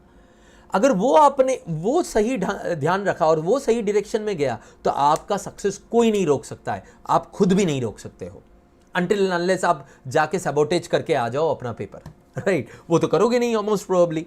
अब तो हमारा चिड़िया का आंख है स्कोर और उसके पार्ट्स है ये 3, ठीक है? What are they? Comprehension, usage, vocab. Comprehension, usage, vocab. अब इसमें हमारा अगर चिड़िया का आंख स्कोर है तो कॉम्प्रिहेंशन वैसे क्या है, यूसेज वैसे क्या है, वोकैब वैसे क्या है, वो मैं बाद में पढ़ूंगा, वो मैं बाद में सीखूंगा, वो सीखूंगा लेकिन बाद में। पहले मैं ये देखूंगा कि कौन कौन से क्वेश्चन टाइप्स यहां से आते हैं, बरोबर? Am I clear? My intention, मैं जो आपको गाइड कर रहा हूं उसी डायरेक्शन में मैं तैयारी भी करूंगा ना, राइट? तो कॉम्प्रिहेंशन में क्वेश्चंस आते हैं आपके रीडिंग कॉम्प्रिहेंशन के, क्रिटिकल रीजनिंग के, पैरा जंबल के, पैरा कॉम्प्लीशन के और समरी के। इस तरह के क्वेश्चंस जो है, जो इन्फ्रेंस के ऊपर बेस्ड है, वो कॉम्प्रिहेंशन के क्वेश्चंस कहा जाता है। तो आपका कॉम्प्रिहेंशन स्किल चेक होता है through these types of question. Usage में error spotting and error correction और ग्रामर के जितने भी एप्लीकेशन टाइप ऑफ क्वेश्चन है वो यूसेज का क्वेश्चन है। वो क्या है? यूसेज का क्वेश्चन। और वोकैब में fill in the blanks, cloze test, synonyms, antonyms, direct जो क्वेश्चंस है वो हो जाते हैं आपके वोकैब के एप्लीकेशन क्वेश्चंस। अब आपको ये क्लैरिटी होना चाहिए कि आपका वोकैब स्किल, आपका यूसेज स्किल और आपका कॉम्प्रिहेंशन स्किल, ये 3 स्किल आपका चेक किया जाता है आपके एग्जाम में, ठीक है? पर वोकैब स्किल का मतलब हमेशा ये नहीं कि आपको वर्ड दे दिया जाएगा, आपको मीनिंग बताना है, नहीं। वोकैब स्किल का मतलब है फिल इन दी ब्लैंक्स के थ्रू भी हो सकता है, क्लोज टेस्ट के थ्रू भी हो सकता है और डायरेक्ट वोकैब क्वेश्चन के थ्रू भी हो सकता है, वर्ड यूसेज भी हो सकता है, एक्सेट्रा में वर्ड यूसेज भी होगा, उस वर्ड को यूज कैसे किया जाए, राइट? ओके, नाउ तो कॉम्प्रिहेंशन में दोस्तों फिर क्या होता है? अब मैंने आप लोगों के लिए लास्ट 3 से 4 साल के पेपर का एनालिसिस किया और मैंने देखा कि how much percentage of your questions come from each one of these areas and what I expected that what came. Normally in all first level of exams across India all first level of exam, ये आप ये मत सोच के चलो कि ये सिर्फ बैंक एग्जाम में ऐसे होता है, कैट एग्जाम में भी यही होता है, आपके बाकी जितने भी एग्जाम होते हैं, आरबीआई ग्रेड में भी ये होता है। जो एग्जाम आपके 2 लेवल पे होता है, all those exams which happen in 2 levels, in those exams 1/3 in pre is normally it is divided equally in these 3 areas। और वही मुझे दिखा बैंकिंग के एग्जाम में भी। प्री में 30 to 40% कॉम्प्रिहेंशन से आता है, 30 to 40% यूसेज से, 30 to 40% वोकैब से। मतलब यह है कि कोई एक अगर 40% आ गया किसी ईयर तो 30% करीब कॉम्प्रिहेंशन, बाकी 2 में से आता है। मान लो कॉम्प्रिहेंशन 40% से आ गया, मतलब कॉम्प्रिहेंशन के बेसिस के क्वेश्चन अगर 40% आ गए तो आपके बाकी 2 में 30% आता है नॉर्मली, राइट? और वाइसी वर्सा, दूसरे में से किसी में अगर 40 आ गया तो दोनों 30। Normally for the last 2 years, ये मैंने एनालिसिस तो 5-6 साल का कर लिया, last 2-3 years what I have seen is comprehension type of question is easily 40% of your pre-paper every time। वो चाहे पिछले बार का SBI PO हो, उससे पिछले बार का IBPS PO हो, या SBI क्लर्क हो, IBPS क्लर्क हो, उससे पिछले बार का भी हो, लास्ट 2-3 साल से। पर फिर भी मैंने पुराने पेपर्स में मैंने देखा है कि कॉम्प्रिहेंशन 30% आया है, ग्रामर 40% आ गया, ग्रामर यूसेज ऐसा भी हुआ है, तो मैंने रख दिया है इसको। लेकिन मेंस में एक क्लियर डिस्टिंक्शन है। अभी तक लास्ट 5 साल में मुझे एक पेपर ऐसा नहीं मिला इन 4 मेजर एग्जाम में जिसमें मेंस में मिनिमम 50% कॉम्प्रिहेंशन से नहीं आता है। मिनिमम 50% कॉम्प्रिहेंशन से, कभी कभी तो 60% या उससे थोड़ा सा ऊपर भी आ जाता है, राइट? जैसे आप लोगों को पता ही है, जैसे कैट तो एक लेवल ऑफ एग्जाम है ना, तो कैट में क्या होता है कि कॉम्प्रिहेंशन से 80% क्वेश्चंस होते हैं, राइट? ओके, तो ऐसा ही होता है। और वही बैंकिंग भी आपको अगर पता है, you guys might be noticing a necessary and a definite shift of SBI PO and IBPS PO, at least these 2 exams, and because SBI clerk and IBPS clerk follow PO exams, they would also be in that line soon, कि SBI PO and IBPS PO across section, not only in English but across section, they are taking they are getting motivated from exams like CAT and UPSC. इस तरह के exams के साथ they are getting inspired and उनके pattern में भी वो shift हमें नोटिस करने को मिल रहा है, राइट। तो ऑब्वियसली वी कैन एक्सपेक्ट कि कॉम्प्रिहेंशन का जो वेटेज है वो ऐसा ही रहेगा, इफ नॉट इंक्रीज। मेंस में usage 20 to 30%, vocab 20 to 30%। Vocab जब मैं बोल रहा हूं डायरेक्ट वोकैब के question SBI PO clerk, IBPS PO clerk, इन चारों में मुझे एक भी नहीं मिला। मुझे या तो यूसेज वाले क्वेश्चन मिले या तो fill in the blanks cloze test वाले क्वेश्चन मिला, ठीक है, right. Error spotting, error correction के क्वेश्चंस 20-30%। अब इसमें यह भी होता है कि कुछ मिक्स्ड क्वेश्चन होते हैं, वोकैब और यूसेज को मिला के कुछ क्वेश्चन हो जाते हैं, मतलब वोकैब और ग्रामर को मिला के कुछ क्वेश्चन हो जाते हैं। कुछ क्वेश्चन होते हैं कि इंग्लिश के आरसी के अंदर वोकैब के क्वेश्चन डाल दिए तो वो मिक्स्ड हो गया, बट मोटा मोटा ये 3 एरिया आपके टेस्टेड होते हैं। क्वेश्चन का नेचर थोड़ा सा मिक्स्ड भी हो सकता है। Is it clear, right? Any doubt यहां तक? तो ये हमारे सारे क्वेश्चन हो गया, उनका वेटेज हो गया। अब यहां तक क्लियर है? 1 सेकेंड, मैं एक बार इसको, ठीक। Now before I move on now to the plan, this is the plan that I am going to share with you, right? Before I move on to the plan and show you the plan, this plan के बारे में थोड़ा बहुत बोल दो। यहाँ पे किसी ने मुझे यहाँ पे लिखा था एक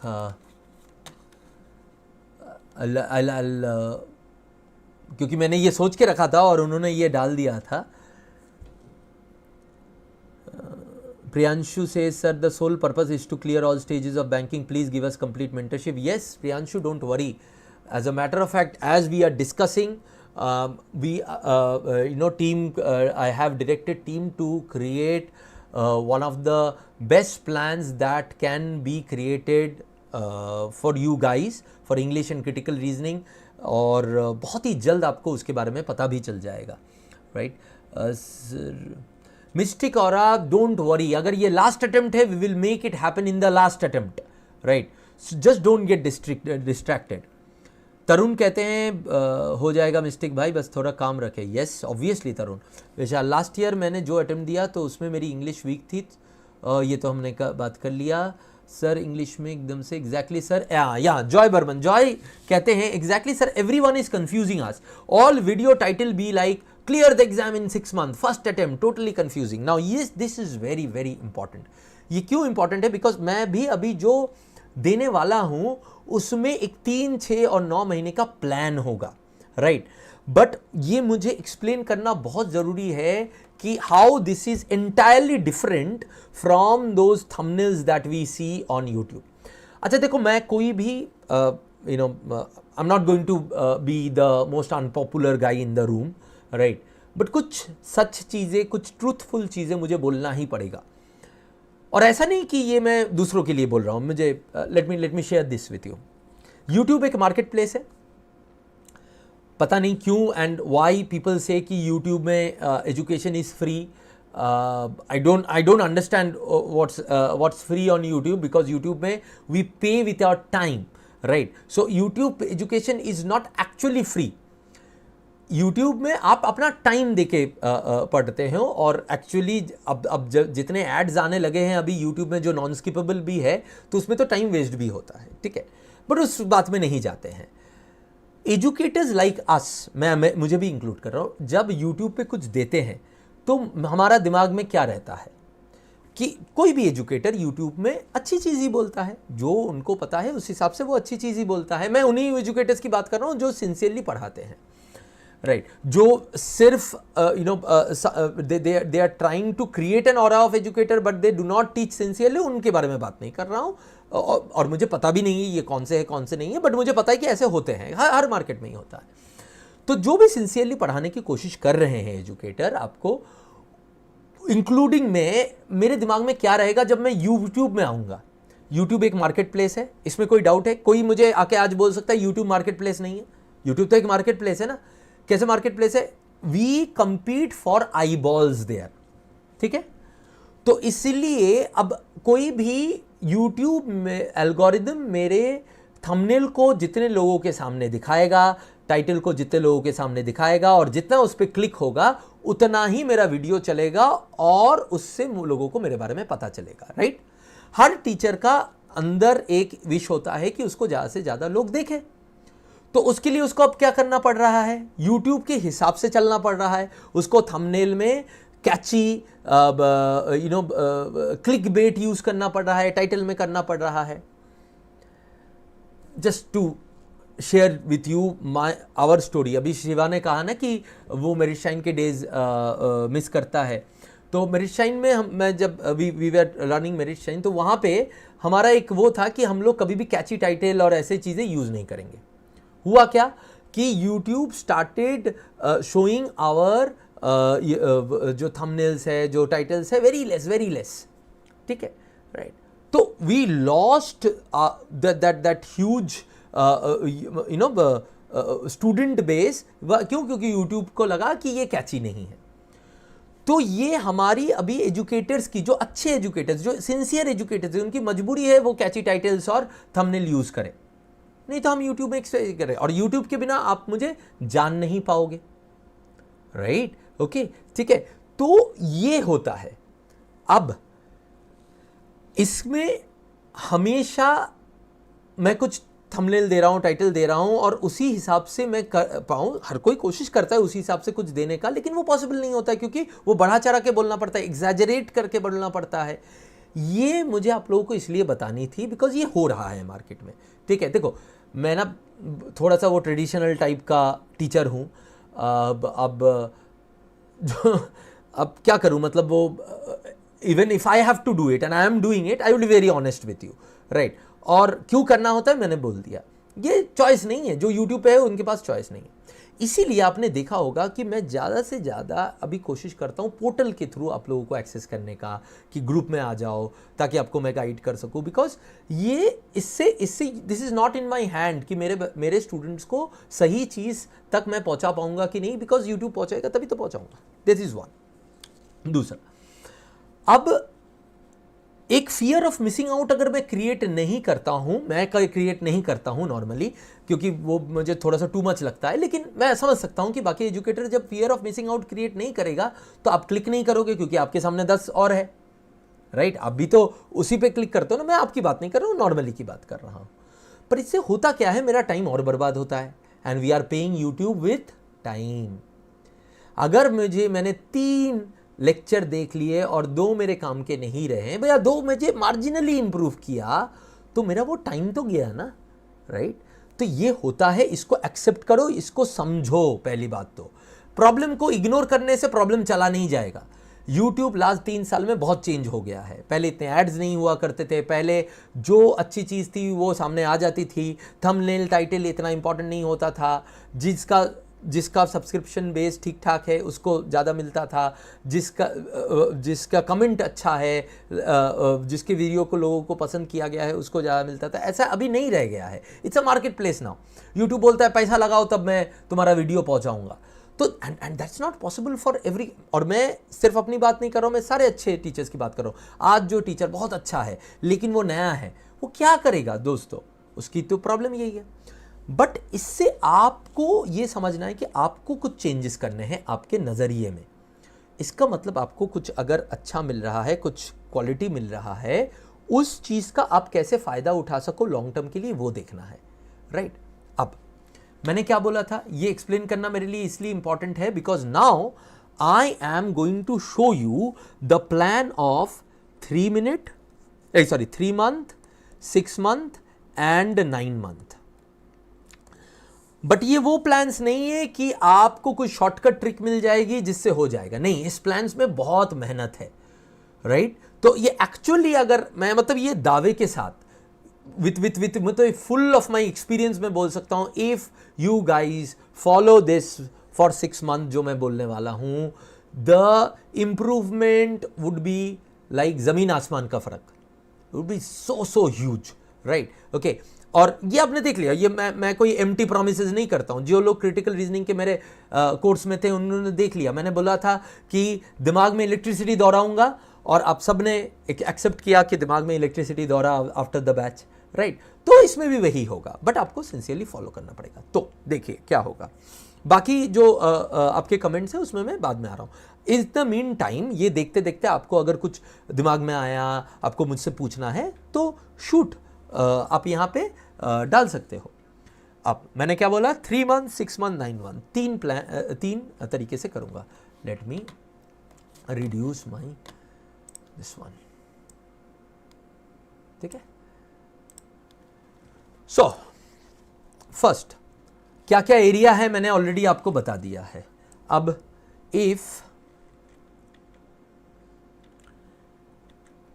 पहला चीज जो आपको हमेशा करना है, ये सिर्फ 9 महीने के लिए नहीं, हर पूरे लाइफ के लिए रादर, जब तक आप रिटायर नहीं कर रहे हो, वो है एक्लेक्टिक रीडिंग डेली। अभी तो आपको ये डेली करना है प्रिपरेशन के टाइम पे। When you are moving ahead and doing job, then at least you will have to do regular eclectic reading. Now that regular means at least 3 times a week. Now what do I mean by eclectic reading? पता है eclectic का मतलब? जिनको पता है type कीजिए, क्या है eclectic का मतलब बताओ। Yes, eclectic का मतलब होता है varied. eclectic का मतलब होता है across the board. वैरायटी हो जिसमें अलग अलग जगह से अलग अलग तरीके का, सिर्फ न्यूज़पेपर नहीं, न्यूज़पेपर से, मैगजीन से, बुक्स से, अलग अलग तरीके का, कभी कभी पोएम्स भी, राइट, महीने में एक बार। ओके, न्यूज़पेपर भी अगर पढ़ रहे हो तो अलग अलग न्यूज़पेपर को फॉलो करो, एक ही न्यूज़पेपर पे मत रहे हो। उसके बारे में हम कभी और बात करेंगे, लेकिन मुझे एक बहुत ही एक ऐसा सोच मुझे दिखता है बच्चों में कि एक पर्टिकुलर पेपर, मैं नाम भी ले सकता हूँ, हिंदू, लोगों ने ये मान लिया है कि हिंदू पढ़ने से उनका इंग्लिश हो जाएगा। अब पता नहीं कहाँ से किसने बोल दिया है, क्यों करते हैं लोग ये, I don't know, but it seems so basic कि ये हो नहीं सकता है, right. Okay, Hindu is just a news paper, just like other news papers. हाँ, कभी कभी उसमें ज़्यादा क्वालिटी एडिटोरियल आ जाते हैं, लेकिन हमेशा नहीं। ओके, तो अगर न्यूज़पेपर भी पढ़ना है तो भी वैरायटी पढ़ो। ओके, तो इस तरह से एक्लेक्टिक रीडिंग ये आपका हमेशा चलेगा। ये दिन में प्रिपरेशन के दौरान you should keep at least 30 minutes of your time for eclectic reading and preferably 1 hour. So if it is only 30 minutes, then you should only focus on newspaper or magazine on alternate day, or magazine once a week and newspaper 5 days a week, right? And as I told you, you can and on newspaper only the editorial articles, not the news. देखो news तो आपको पढ़ना ही है general awareness के लिए, वो अलग है, वो जिस तरह से आप पढ़ते हो उसको इस तरह से पढ़ना रहो। But editorial for English purpose, for being familiar with English, क्योंकि मैंने पहले क्या बोला था, याद है पहले ही हम लोगों ने क्या बोला था कि आपको इंग्लिश के साथ दोस्तों फेमिलियर होना पड़ेगा। कॉमन मैन्स लैंग्वेज है, कोई भी लैंग्वेज कॉमन मैन्स लैंग्वेज है, ईजी है, इसलिए जल्दी होगा, बट फेमिलियर तो फिर भी, फेमिलियरिटी तो फिर भी चाहिए है आपको। Okay, now the next thing is vocab building for reading. बहुत लोगों ने आप में से they asked me that how to study vocab. Now the technique of how to study vocab I would discuss later, but what you need to do is that कि ये जो 0 to 3 months है ना, ये अच्छा, ये बिगिनर्स प्लान है या रिपीटर्स प्लान है, ऐसा कुछ नहीं है, ये इंग्लिश का प्रॉपर प्लान है। एंड में मैं बता दूंगा आप कौन से स्टेज के हिसाब से अपने आप को इवैल्यूएट करोगे, लेकिन ये सबको करना पड़ेगा। vocab building for reading. Now what does that vocab building for reading mean? Vocab building for reading means that, I don't know, so many people are here today, so I don't know at what stage everyone is, isn't it, right? So there would be people who are at a stage whose vocabulary is seriously limited. अगर आपकी vocabulary limited नहीं है, you have been reading regularly for the last 3-4 years, तो आपकी vocabulary बहुत limited तो नहीं होगी, तो डेफिनेटली आपका वोकैबुलरी बिल्डिंग जो है रीडिंग के लिए वो ज़्यादा टाइम नहीं लेगा, राइट। बट अगर आप एकदम से बिगिनर हो इन द टर्म्स ऑफ कि आप रीडिंग नहीं करते हो लास्ट 3-4 साल से, अभी आपने स्टार्ट किया, तो you will have to give a little bit extra effort for vocabulary building, and that would be how much? That would be not be more than 2 to 3 hours a week. 2 to 3 hours a week, not day, week. 7 दिन में 2 से 3 घंटा, याद रहेगा? ठीक है, right? जैसे ही मैं बोलता रहूं ना, तो ये नोट भी करते रहो, be a part of this process. आप नोट भी करते रहो कि क्या क्या चीजें आपको करनी पड़ेगी। नाउ ये वोकैबुलरी वो है जो कि फ्रीक्वेंटली यूज वर्ड्स है ना, न्यूज़पेपर में, आर्टिकल्स में। अब ये कैसे आएगा यार, ये कैसे आएगा? अब जब रीडिंग करते हो, ये डेली इक्लेक्टिक रीडिंग करते हो, तो आपको 5 से 10 वर्ड ऐसे मिलते हैं जो आपको पता नहीं है। अगर आप बिगिनर हो, आपने ज़्यादा रीडिंग नहीं किए हैं, तो इसमें आपको 5 से 10 वर्ड पता मिलेगा। इन वर्ड्स को आप एक सिस्टमेटिक तरीके से, आपको ताकि याद रहे, आप ताकि उसके साथ एसोसिएट कर सके, उसको अपने एक वोकैब कॉपी में नोट कर सकते हो, राइट? ओके, ये सिस्टमेटिक तरीका क्या है, इसको लेके अगर आपको चाहिए कि मैं एक कंप्लीट क्लास लूं, तो मैं आपको बता सकता हूं। बट पीछे क्लासेस में, कुछ क्लासेस में मैंने 2 सिस्टमेटिक तरीकों के बारे में बात किया है। एक जो मैं अपने पेड सेशंस में यूज करता हूं, रामसर टेक्निक, राइट? और एक जो अगर आपके पास कम टाइम है, रामसर जब आपके पास थोड़ा सा ज़्यादा टाइम है और आप अपने वोकैबुलरी को एक नए आयाम पे लेके जाना चाहते हो, एक नए लेवल पे लेके जाना चाहते हो, तो देन रामसर। और अगर बहुत कम टाइम है, जैसे 4-5 महीने ही हैं आपके पास, तो मास टेक्निक, राइट? इन दोनों टेक्निक के बारे में, इसके बारे में तो I haven't talked about in our smart कीरा पोर्टल अभी तक, राइट? जब सेशन स्टार्ट होंगे तब मैं करूंगा। बट मास के बारे में मैंने ऑलरेडी बात कर चुका हूं, और उस सेशन का लिंक मैं दे दूंगा, वोकैब का सेशन का लिंक जो मैंने पीछे लिया है, ठीक है? तो उससे आपको पता चल जाएगा कि आपको बिल्डिंग करना कैसे, आपको वो कॉपी बनाना कैसे है। तो ये अगर आप एकदम से ही बिगिनर हो तो 3 महीना रहेगा, उसमें आपका करीब करीब 300-400, मे बी इवन मोर, 300-400 तो कम बोल रहा हूं, शायद 500 से प्लस वर्ड्स आपका एक बैंक बन जाएगा। क्या ये सारे वर्ड्स आपको याद रहेंगे? नहीं, ऑब्वियसली नहीं। बट आपको इनके यूसेजेस के बारे में, जो मैंने टेक्निक बताया ना, रामसर और मास, इनके थ्रू आपको आइडिया सा लग जाएगा कि how do you use it, right? And that is more than enough, that is what you need for this. Please understand, इस एग्जाम के लिए आपको डिक्शनरी नहीं बनना है। अगर आप अपने आप को डिक्शनरी बनाना चाहते हो, तो वो सबसे बेवकूफ़ी का काम होगा, क्योंकि आप डिक्शनरी बन भी जाओगे तो आपकी स्कोर में 5% से ऊपर का इंक्रीमेंट नहीं आएगा, क्योंकि आपने देखा ना, आपका 50-60% तो कॉम्प्रिहेंशन है, और वोकैब में भी आपका fill in the blanks cloze test 80% ले लेता है वोकैब का, राइट? तो जो चाहिए, चिड़िया की आंख, जो चाहिए वही तैयारी करें ना। हाँ, वोकैब जरूरी है, लेकिन उतना तक ही जरूरी है जहां तक मैं कॉन्टेक्चुअल मीनिंग उसका समझा सकूं, ठीक है ना दोस्तों, राइट? ओके, ठीक। चलो, अब उसके बाद क्या करोगे दोस्तों? उसके बाद 3 महीने के बाद, 3 महीने ये करते रहे, 3 महीने के बाद use in own writing and speaking the words that you have learned. As a matter of fact ये आप पहले ही कर सकते हो। मेरी मानो तो मैंने इसको एक सेग्रीगेट करने के लिए ऐसा दिया है, बट मेरी मानो तो पहले 1 महीने के बाद या पहले 15 दिन के बाद ही आप इसको स्टार्ट कर सकते हो। कभी कभी आप दोस्तों के साथ शो ऑफ करने के लिए भी यूज कर सकते हो, राइट? अगर दोस्त बोलते हैं कि यार तू शो ऑफ कर रहा है, तो उनको भी बोलो, क्योंकि आपके दोस्त भी तो तैयारी कर रहे होंगे ना, उनको भी बोलो कि भाई तू भी कर, फिर हम दोनों ही यूज करेंगे इसको। अपने लिखने में, अपने बोलने में यूज करो। जितना आप फेमिलियर बनोगे, उतना ज्यादा जो है आप you become comfortable with the language as a whole also, right? Okay, usage is important. Obviously आपकी डेली रीडिंग में आप जब रिपीट करोगे तब भी कुछ यूज होगा और तब भी आपका वो कॉन्फिडेंस बढ़ेगा, बट अपने लिखने में यूज करने से और बढ़ेगा। इट्स लाइक सिंपल यार, हम जो है अपने मोहल्ले के जो अच्छे प्लेयर्स हैं उनको जानते हैं, उनके पहचानते भी हैं, उनके साथ बातचीत भी करते हैं, राइट?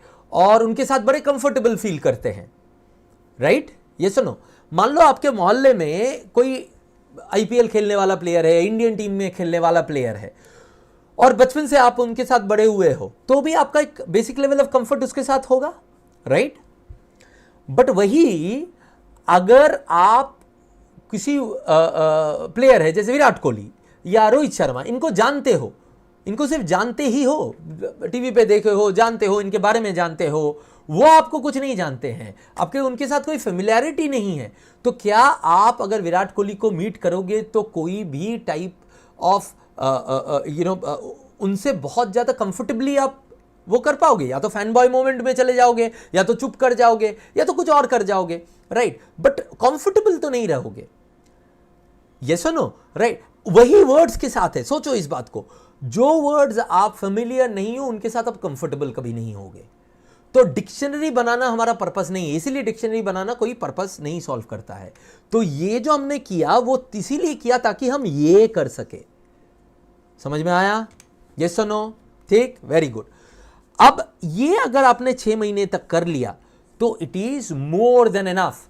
बैंक पीओ तो क्या, जो कोई भी एग्जाम आपका, अगर वो इंग्लिश का वो जो क्या बोलते हैं टीचर वाला एग्जाम ना है, इंग्लिश का टीचर टेट वाला एग्जाम ना है, तो आप वो क्लियर कर जाओगे वोकैबुलरी के एंगल से, मतलब fill in the blanks, cloze test और वर्ड यूसेज के क्वेश्चंस।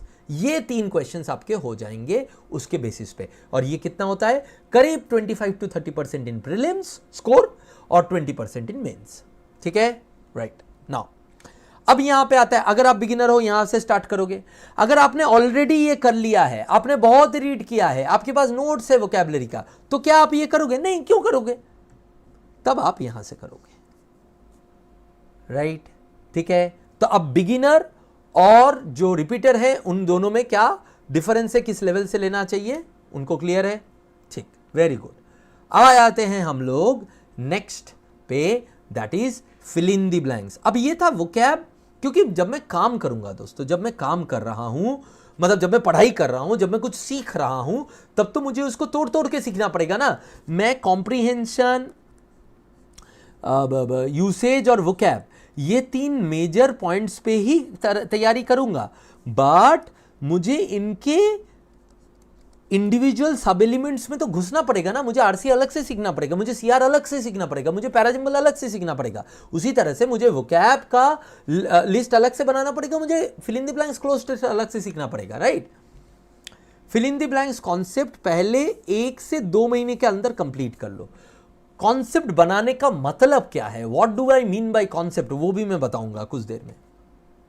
अच्छा, क्यों कुछ देर में, क्या अभी बता देता हूं। कॉन्सेप्ट का मतलब ये है कि आपने कोई चीज को सीखा कैसे करना है। जैसे मैं क्लास में आपको फिल इन द ब्लैंक्स का कॉन्सेप्ट या क्लोज टेस्ट का कॉन्सेप्ट बोलता हूं, क्या ये सीख लेने से ही आपका काम बन गया? नहीं, क्योंकि आप वो वही रोहित शर्मा विराट कोहली वाला बात है, आपको पहचानते तो हो लेकिन आपकी फेमिलियरिटी बिल्ड नहीं हुई है।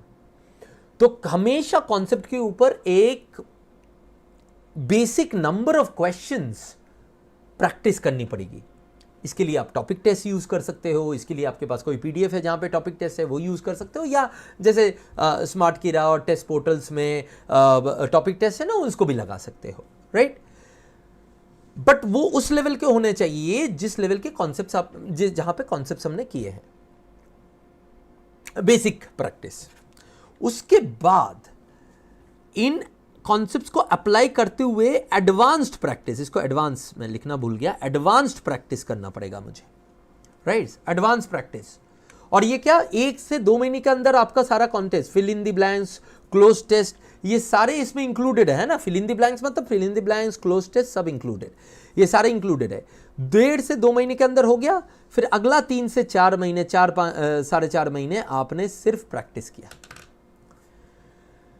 क्लियर? ठीक है, ओके।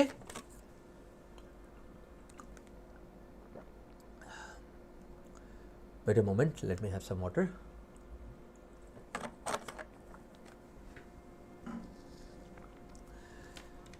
ये करना है। अब यहां पे दोस्तों एक चीज आती है, आप बिगिनर हो, एडवांस्ड हो, देख लो, सॉरी बिगिनर हो, रिपीटर हो, आप पहले देख लो आपको सही तरीका आता है कि नहीं fill in the blanks concept करने का, और उसके ऊपर सही प्रैक्टिस आपने किया कि नहीं। अगर नहीं किया तो आपके रिपीटर होने का कोई भी अलग इसमें बेनिफिट नहीं मिलेगा जैसे वोकैब में मिला है। इसमें आपको यहीं से स्टार्ट करना पड़ेगा, ठीक है? कोई डाउट नहीं? अब यहां आपकी प्रिपरेशन, मान लो मैं ये एज्यूम करके चल रहा हूं आपकी प्रिपरेशन कल से स्टार्ट हो रहा है, या मान लो जो एक दिन बाद, 5 दिन बाद चालू है, जब से चालू कर रहे हो तब से। ये अब 15 से 20 दिन तक आप ग्रामर छूना भी मत।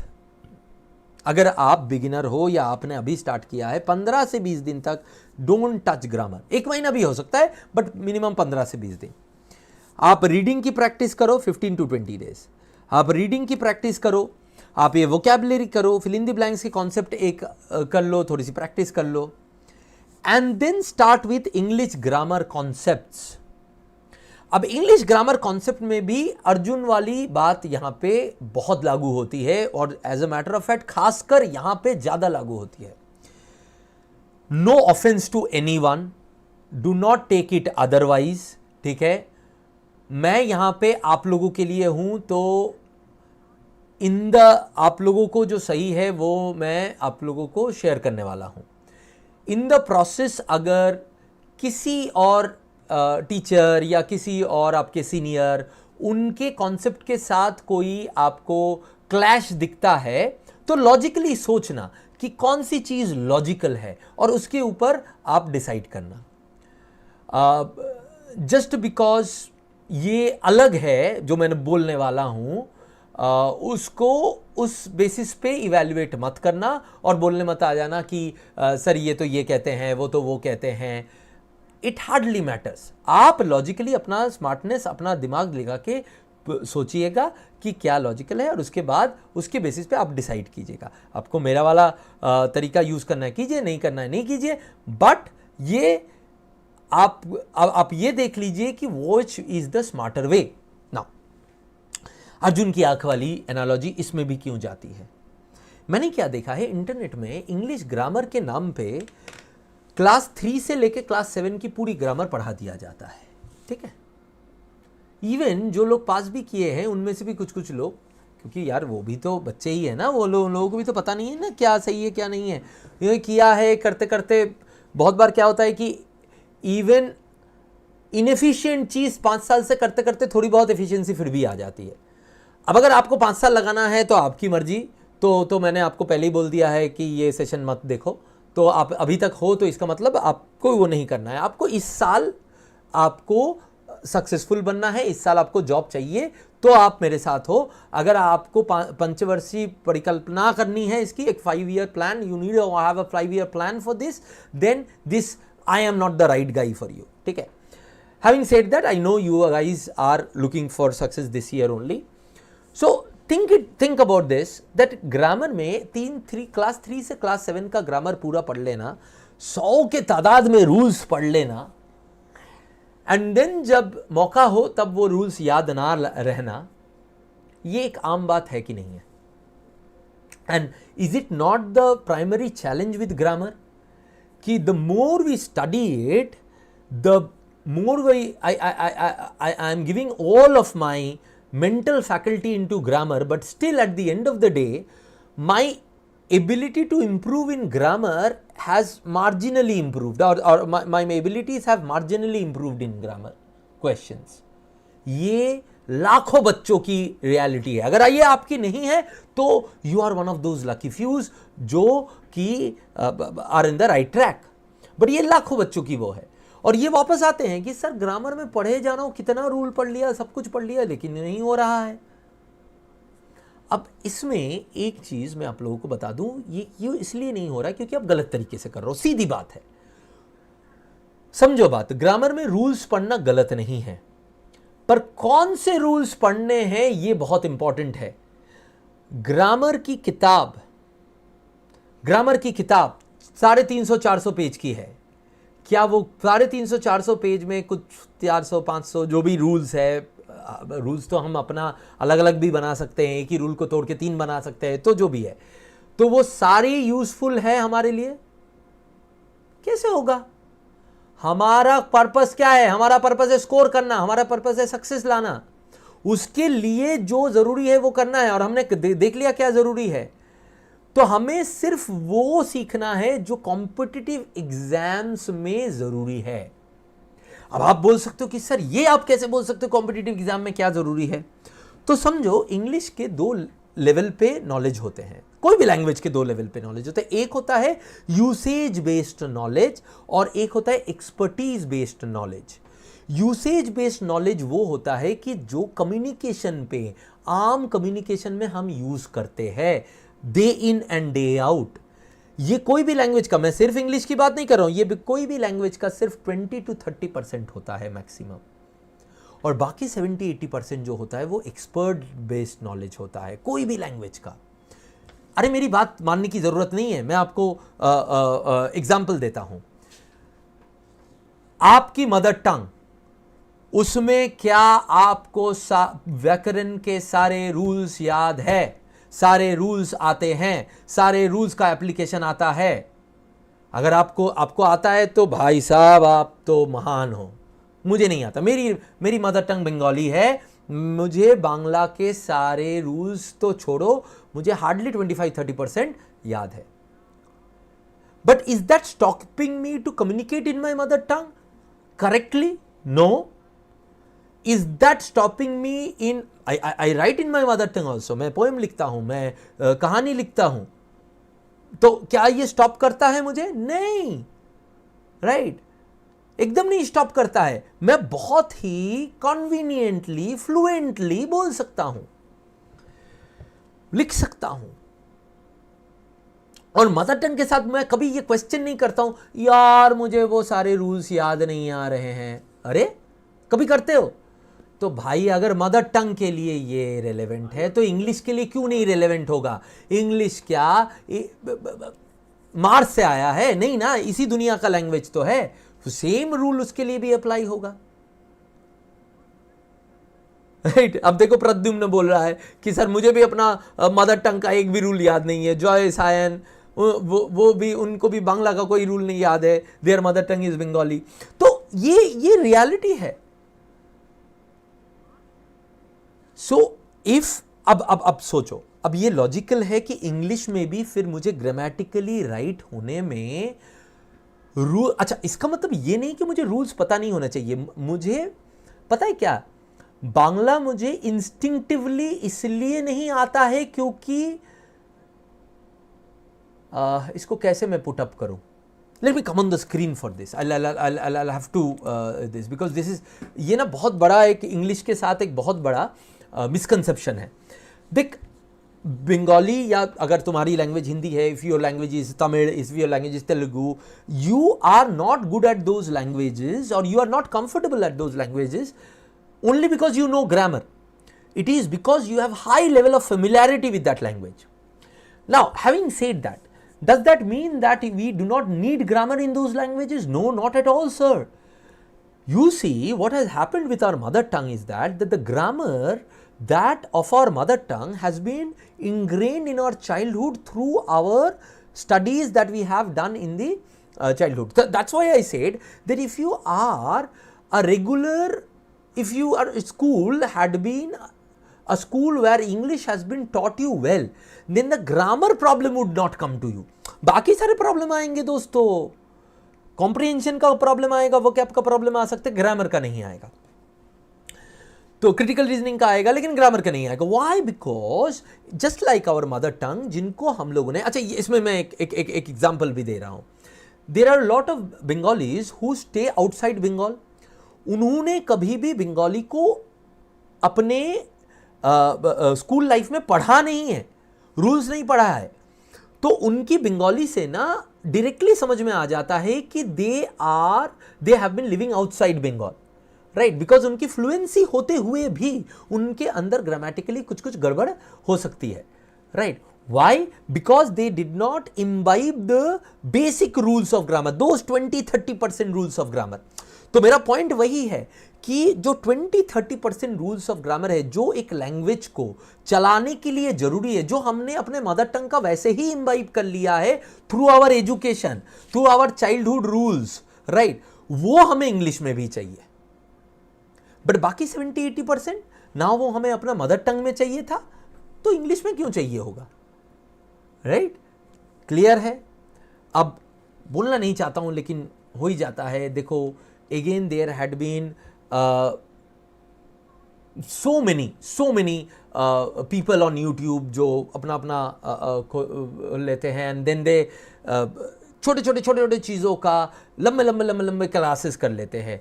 तो ये समझो बात कि ये समझना आपको, देखो I have nothing against anyone, everyone has their right to do things. अगर आपको उसमें फ़ायदा मिल रहा है कहीं और किसी और चीज़ में तो आप उसको देखिए, पर बैंकिंग के एग्जाम्स के लिए जो आपके अर्जुन की आंख अभी की है उसके लिए उसका कोई फायदा नहीं है, उसके लिए वो टाइम वेस्ट है। अगर आप सारे वो 70% रूल्स भी देखने लग गए तो वो आपका टाइम वेस्ट है, राइट। बहुत खींच तान के उन 70% से शायद आपको 1 नंबर एक्स्ट्रा मिलेगा। I am ready to give away my 1 marks extra and not do that 70%, save my time there and save the confusion that comes with it, right? Even if 1-2 marks तो कभी आएगा ही नहीं, but चलो मान लेते हैं 2 marks भी अगर है तो वो 2 मार्क्स में सैक्रिफाइस करने को तैयार हूं, बिकॉज वो 70% पढ़ने का जो कंफ्यूजन है, जो टाइम लगता है, वो हमारे इस प्रिपरेशन के पूरे प्लान को नस्तो नाबूद कर देगा। It will derail the whole process, and that also happens when you study from multiple sources. होता है कि नहीं होता है, right? This is what I wanted to therefore share with you so that you have this idea. Joy saying, sir, you are busting all the truths. नहीं, ये truths नहीं है. I am busting. हाँ, मतलब I am showing you all the truths and busting all the myths. यार क्या करूं, मतलब देखो मैं बोलना नहीं चाहता, और आज तक मैंने बहुत कम बोला है, आप लोगों को पता ही है, जो मुझे मेरे शाइन से भी देख रहे हैं, मैं ज़्यादा ये सब बारे में नहीं बोलता हूँ, लेकिन आजकल इतना ज़्यादा हो गया है। मैं ये सोचता हूँ कि अगर मैं स्टूडेंट था मैं तो फिर अटरली कंफ्यूज हो जाता, राइट। अब ये आप लोगों के लिए डेंजरस हो जा रहा है, राइट। अभी तो मुझे मतलब मैं खुद के लिए भी मैं YouTube खोलता हूँ, मुझे कुछ अगर सीखना है, नॉट फ्रॉम दिस एप्टीट्यूड, अगर मान लो जैसे AI की बात कर रहा हूँ, मैं AI का ट्रेनिंग ले रहा हूँ, AI सीख रहा हूँ, YouTube से मैं जब AI सीखने लगता हूँ तो मुझे लगता है कि यार ये क्यों टाइम बर्बाद कर रहा है। एक छोटी सी चीज़ को लेके एक वीडियो बना दिया, क्यों उसको हिट रेट चाहिए, उसको मुझे आप उसको ना you know what YouTuber wants कि आप उसके चैनल पे ज़्यादा से ज़्यादा रहो, तभी जाके YouTube उसको रेवेन्यू देगा, तभी जाके YouTube उसको पॉपुलर बनाएगा। सीधी सी बात है, इसमें मुझे कोई मतलब मुझे हाइड करने की ज़रूरत नहीं है। अगर कोई बोलता है कि ये यूट्यूबर है और वो ये नहीं कर रहा है, वो झूठ बोल रहा है, सीधी सी बात है, ठीक है। तो ये एजुकेटर यूट्यूबर के लिए भी रेलेवेंट है, सब यूट्यूबर के लिए रेलेवेंट है। तो मेरे आपके उनके चैनल में आपको ज़्यादा से ज़्यादा रहना पड़ेगा। तो उसको वजह से क्या करना पड़ेगा, अब हर रोज नई चीज़ें कहाँ से उगाएंगे, वो हर रोज क्या करेंगे, या तो वो रिपीट करेंगे, या तो वो क्या करेंगे, वो वाले एरियाज में जाएंगे जो आपके लिए उतना ज़्यादा रेलेवेंट नहीं है, बट क्योंकि वो पढ़ा सकते तो वो पढ़ा देंगे, सीधी बात है। अब उससे होगा क्या, उससे होगा डबल वार्मिंग होगा आपके साथ। आपको लगेगा यार मुझे तो ये भी नहीं पता, मुझे तो वो भी नहीं पता, और आपका लॉजिकल दिमाग चला जाएगा छुट्टी पे। आप सोचने लगोगे कि मुझे इतना कुछ नहीं पता तो मेरा रिजल्ट कैसे आएगा। बस खत्म हो गया, आपका कॉन्फिडेंस गया, वो हो गया, जबकि आपको उतनी की जरूरत ही नहीं है। लेकिन मुझे बताओ, मैं अगर हर रोज आपको 365 दिन मुझे कुछ पढ़ाना है, मैं क्या पढ़ाऊंगा, या तो मैं रिपीट करूंगा, या तो मैं ऐसे एरियाज में आपको लेके जाऊंगा जिसकी आपको एक्चुअली में बहुत कम जरूरी है। मैं ये नहीं बोलता हूं कि एकदम इररिलेवेंट चीजें पढ़ाएंगे, बट जिसकी एकदम कम जरूरत है, लेकिन उनको कुछ तो करना पड़ेगा, नहीं तो यूट्यूब उसको नीचे लेके आ जाएगा। तो यही तो रियलिटी है। अगर आप लोग इस पे, बहुत लोग इसको आंख बंद करके रख रहे हैं, समझना नहीं चाह रहे, लेकिन आपका लॉजिकल दिमाग खोलो। आप में से बहुत लोगों ने मेरे से क्रिटिकल रीजनिंग पढ़ा है, उनका तो लॉजिकल दिमाग खुल ही गया होगा। थोड़ा सा खोलो और देखो क्या हो रहा है और क्या ये सही है। अगर आपको फिर भी लगता है सही है तो जाओ, क्या है।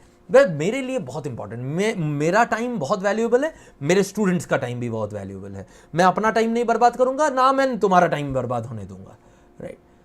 अगर मेरा 8 घंटे में तैयारी हो सकता है तो मैं क्यों 15 घंटे करूंगा, बताओ मुझे।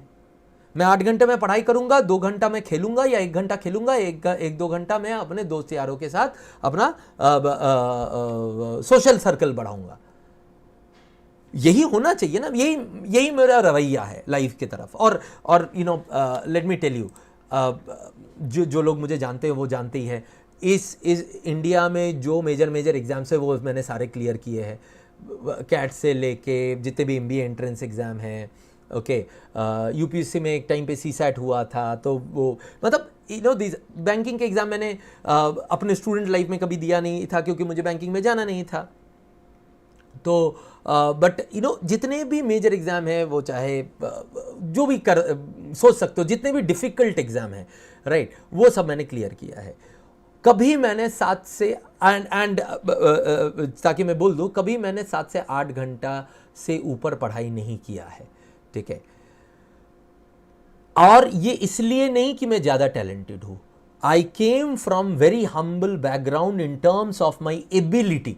मैंने जो भी सीखा है खुद से, और मेरे टाइम पे ना कोई यूट्यूब था ना कुछ था, मुझे खुद बुक खरीदना पड़ता था, उसी से सीखना पड़ता था, उसी से मैं खुद का सिस्टम पढ़ाता था। उसी लिए मैं टीचिंग में आया कैसे, 20 साल पहले जब मैंने ये एग्जाम्स सारे क्लियर किए थे और मैंने देखा कि यार ये मुझे बहुत अच्छे लगते हैं और इसमें मेरे सिस्टम है, जिस सिस्टम से मैंने इनको क्रिएट किए हैं, लोग इस तरह से नहीं करते हैं, लंबा तरीके से करते हैं। तो फिर मैं इसमें आ गया। आई वॉज वर्किंग इन दो मैंने बैंक PO का ये सब पब्लिक सेक्टर बैंक्स नहीं किए, बट MBA के बाद I was working in ICICI Lombard, right, as area manager.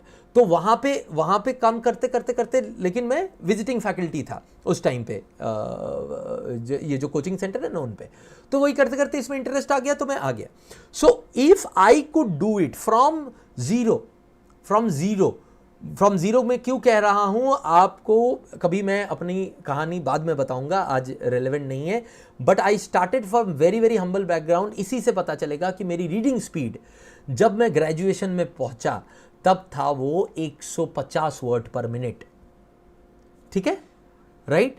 3 महीने मैंने लगाए, वो 300 350 पहुंचा, और 3 महीने लगाए 700 पहुंचा, एंड आई अचीव्ड 1000 वर्ड पर मिनट। 900 to 1000 मेरा हाईएस्ट वही रहा। 800 to 1000 के बीच में एक बार 1000 किया था, बट 800 वर्ड पर मिनट मैं कंफर्टेबली किया था।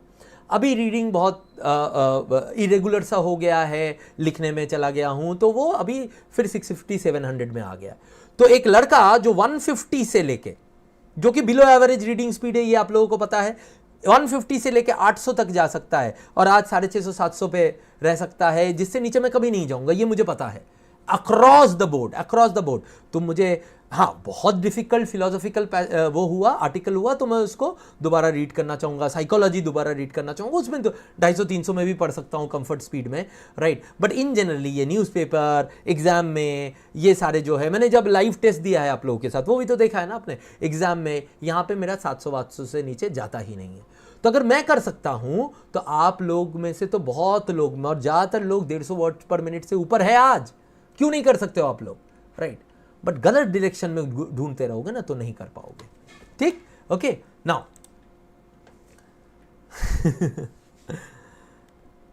Most of the platforms are currently misleading अस।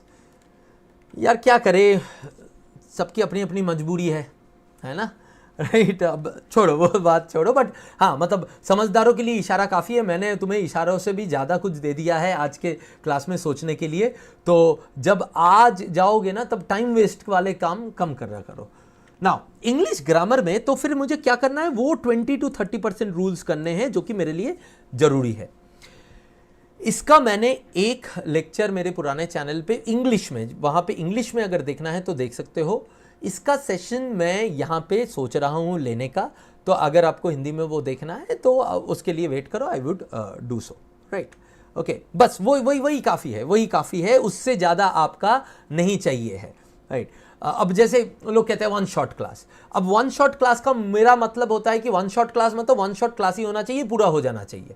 जैसे अभी ग्रामर का मैंने यार 1-2 बार ही 1 शॉट क्लास, क्योंकि वो थंबनेल पे हिट ज़्यादा आता है बोलते हैं मेरे मार्केटिंग टीम, तो मैंने दिया है, ठीक है। जैसे मैंने बोला कि मुझे भी करना पड़ेगा, क्योंकि मेरा तो हिट ही नहीं होगा, तो 1 शॉट क्लास किया है। लेकिन मैंने 1 शॉट क्लास में मैंने पूरा का पूरा पढ़ा दिया है।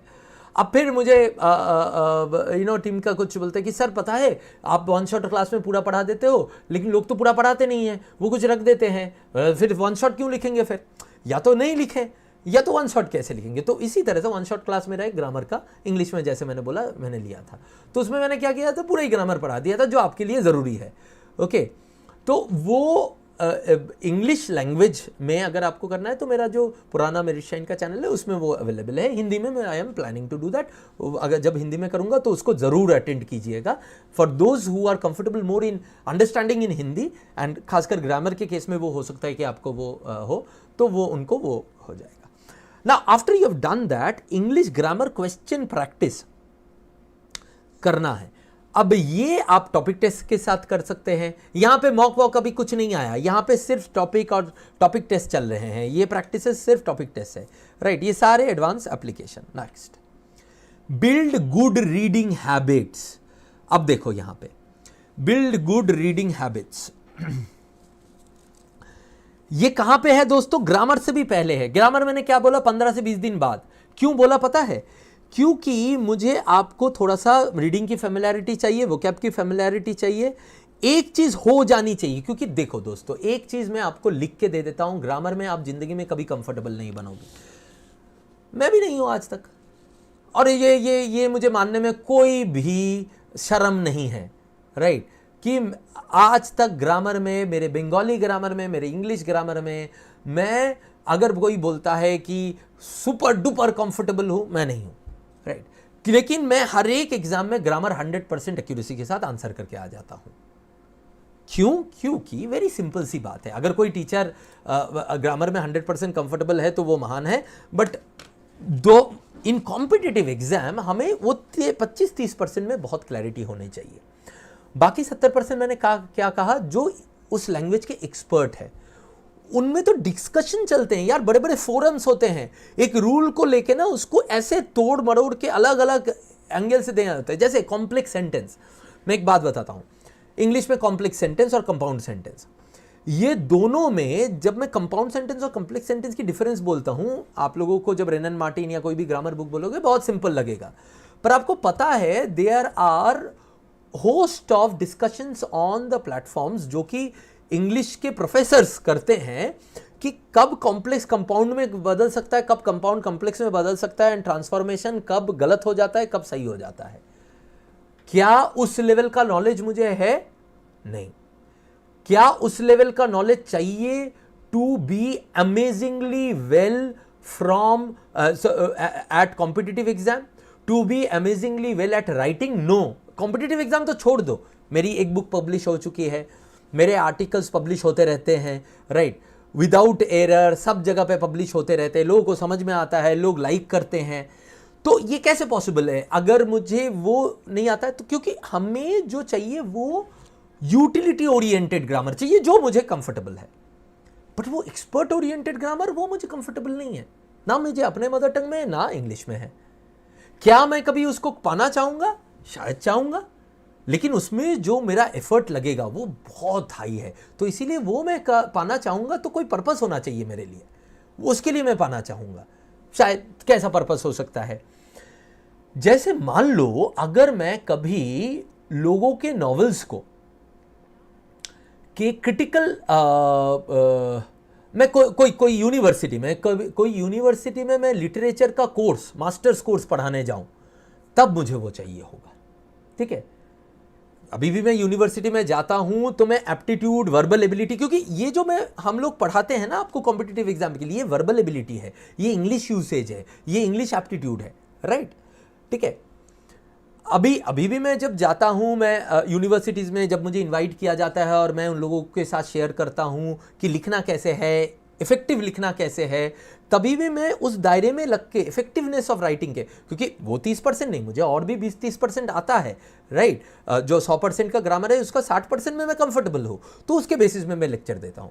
लेकिन मुझे अगर पूरा एक कोर्स पढ़ाना है MSc इंग्लिश लिटरेचर वाले बच्चों को, जिसमें मुझे क्रिटिकली उनके हर एक के राइटिंग स्टाइल्स को अलग करके उनमें किस किस तरह का स्ट्रक्चर यूज किया है ये बताना पड़ेगा, तब मुझे वो बाकी 30-40% जो मेरी रिमेनिंग है ना, जिसमें मैं कंफर्टेबल नहीं हूं ना, उसको भी करना पड़ेगा।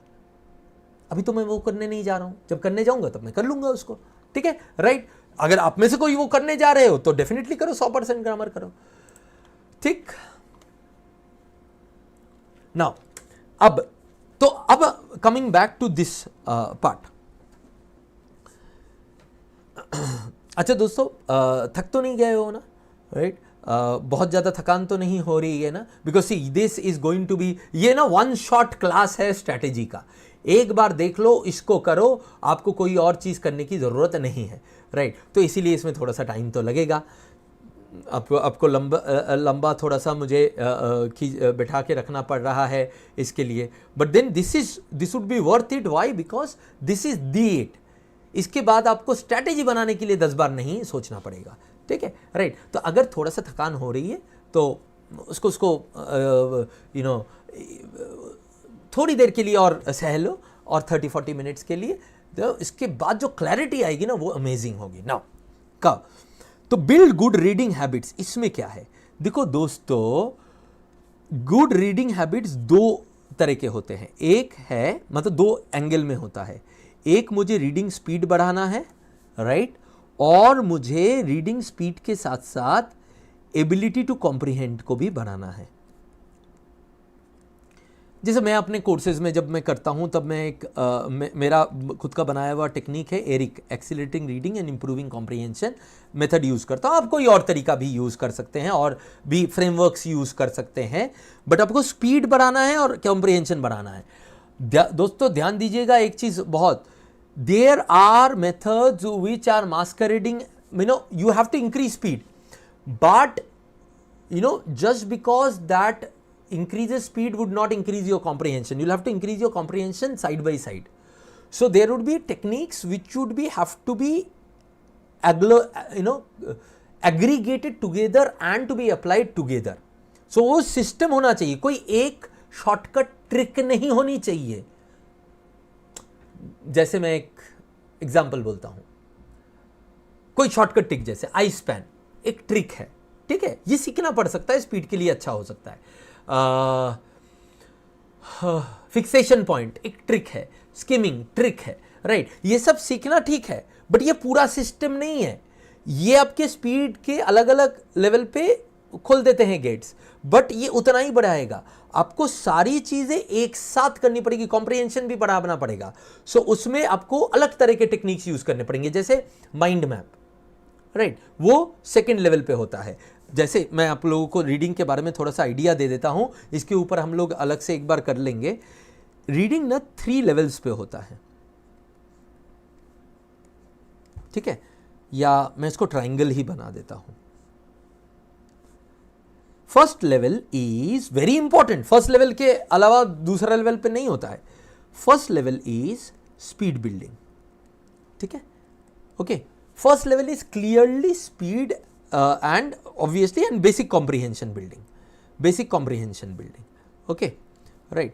ये अगर आपके आरसी में फैक्ट बेस्ड क्वेश्चंस ज्यादा है तो आपका सिर्फ इसी लेवल से काम बन जाता है, ठीक है, राइट?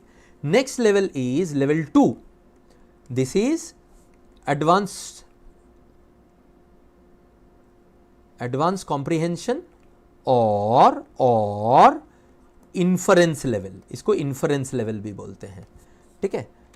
ओहो, ठीक है, इसको फैक्ट लेवल बोलते हैं, इसको इन्फरेंस लेवल बोलते हैं, राइट? लेवल 2, इसमें जैसे टेक्निक्स लाइक माइंड मैप ये काम आते हैं। और last but not the least level 3, इसको कहते हैं एक्टिव लेवल या इंट्यूजन लेवल या एक्टिव लेवल या एक्टिव रीडिंग भी कहते हैं, right? Active reading as a matter of fact L1, L2, L3 तीनों को मिला के ही कहते हैं, बट ये मोटा मोटा ये है, ठीक है। तो ये हो जाता है जहां पे you are just not reading, you are also silently simultaneously creating the literature that you are reading. तो मतलब क्या है, ऑथर के टोन, ऑथर के राइटिंग स्टाइल, ऑथर के टॉपिक को ट्रीटमेंट करने का तरीके को समझने के बाद you are also creating alongside author. मतलब क्या है कि आप ऑथर का नेक्स्ट लाइन ऑलरेडी पहले अपने दिमाग में प्रेडिक्ट कर पा रहे हो, you are just matching with the author, right? This is the highest level of reading. ये 1 से 2 महीने में आ जाता है और यही लेवल है बिल्डिंग रीडिंग गुड हैबिट्स. ये है रीडिंग का गुड हैबिट्स, राइट? यही लेवल है, लेवल 1. Then comes level 2. अगर सही तरीके से करते हो, सही डायरेक्शन में, जिस तरह से मैं बोलता हूं उस तरह से करते जाते हो, अगर मेरे कोर्सेज के पार्ट हो, तो ये आ जाता है आपका अनदर 2 to 3 months में. And after that another 1-2 months इस पे लगता है. तो टोटल अराउंड 6 months का पूरा प्रोसेस रहता है, ठीक है, राइट? किसी को कुछ कम लगता है, किसी को कुछ ज्यादा लगता है, लेकिन फोकस्ड उसी डायरेक्शन में, डिस्ट्रैक्ट हो गए तो नहीं. उसके बाद कॉम्प्रिहेंशन कॉन्सेप्ट ऑफ, देखो इसी तरीके से है. बिल्डिंग गुड रीडिंग हैबिट्स, वो लेवल 1 हो गया. फिर कॉम्प्रिहेंशन कॉन्सेप्ट्स. अभी जैसे अमित ने यहां पे बोला है कि कॉम्प्रिहेंशन में दिक्कत आता है. क्यों दिक्कत आता है? क्योंकि आप लोग यहीं पे अटक जाते हो. आपको यहां तक भी तो जाना है कॉम्प्रिहेंशन कॉन्सेप्ट, और यही कॉम्प्रिहेंशन कॉन्सेप्ट में you are mandatorily you should study critical reasoning. Because reading का active reading, you can not go to active reading, you can not do mind map in a well mannered way if you do not have the ability to apply critical reasoning, right? This is why, अब समझ में आया क्यों मैं हमेशा English plus critical reasoning को एक साथ लेके चल रहा हूं, बिकॉज वो लिंक्ड है. बैंक पीओ के एग्जाम में रीजनिंग में क्रिटिकल रीजनिंग आता है, कैट जैट में क्रिटिकल रीजनिंग इंग्लिश के अंदर ही आ जाता है, right? As a matter of fact SBI PO ने पिछले बार एक बार किया था कि 4-5 क्वेश्चन क्रिटिकल रीजनिंग में इंग्लिश में भी दे दिया था. तो हम अपने एग्जाम के हिसाब से चलेंगे, बट इंग्लिश में अगर आपको उस लेवल पे जाना है जहां पे you are the topper of this country, then you need to implement critical reasoning in English, right? तो वहां पे आपका कॉम्प्रिहेंशन कॉन्सेप्ट बढ़ेगा, and then you would do practice. This is advance practice, and this is not only reading comprehension, critical reasoning and parajumble practice also, right? All comprehension वाले areas की practice. वो comprehension वाला जो area था ना, वो comprehension वाले areas के practice, okay? All the comprehension areas, ठीक, ओके? सो ये 6 महीने में you will get to that level. अच्छा, ये भी बात समझ के रखिएगा, even if you are not in level 3, अगर लेवल 2 को भी अच्छे से अचीव कर लीजिएगा तो भी आपका बैंकिंग के एग्जाम सारे अभी के करंट फॉर्म में क्लियर हो जाएंगे. पर अगर लेवल 3 अचीव कर लिया ना, उसका मजा ही कुछ अलग है. मतलब आपको लगेगा कि आप अलग ही, you are at a different plane than others. जो चीज लोगों को समझने में 5 मिनट लगेगा, आपको 1 मिनट लगेगा, 1.5 मिनट लगेगा, right? This is the difference that would happen, right? तो वो स्ट्राइव करेंगे, लेकिन level 2 is more than enough for us, for our exams.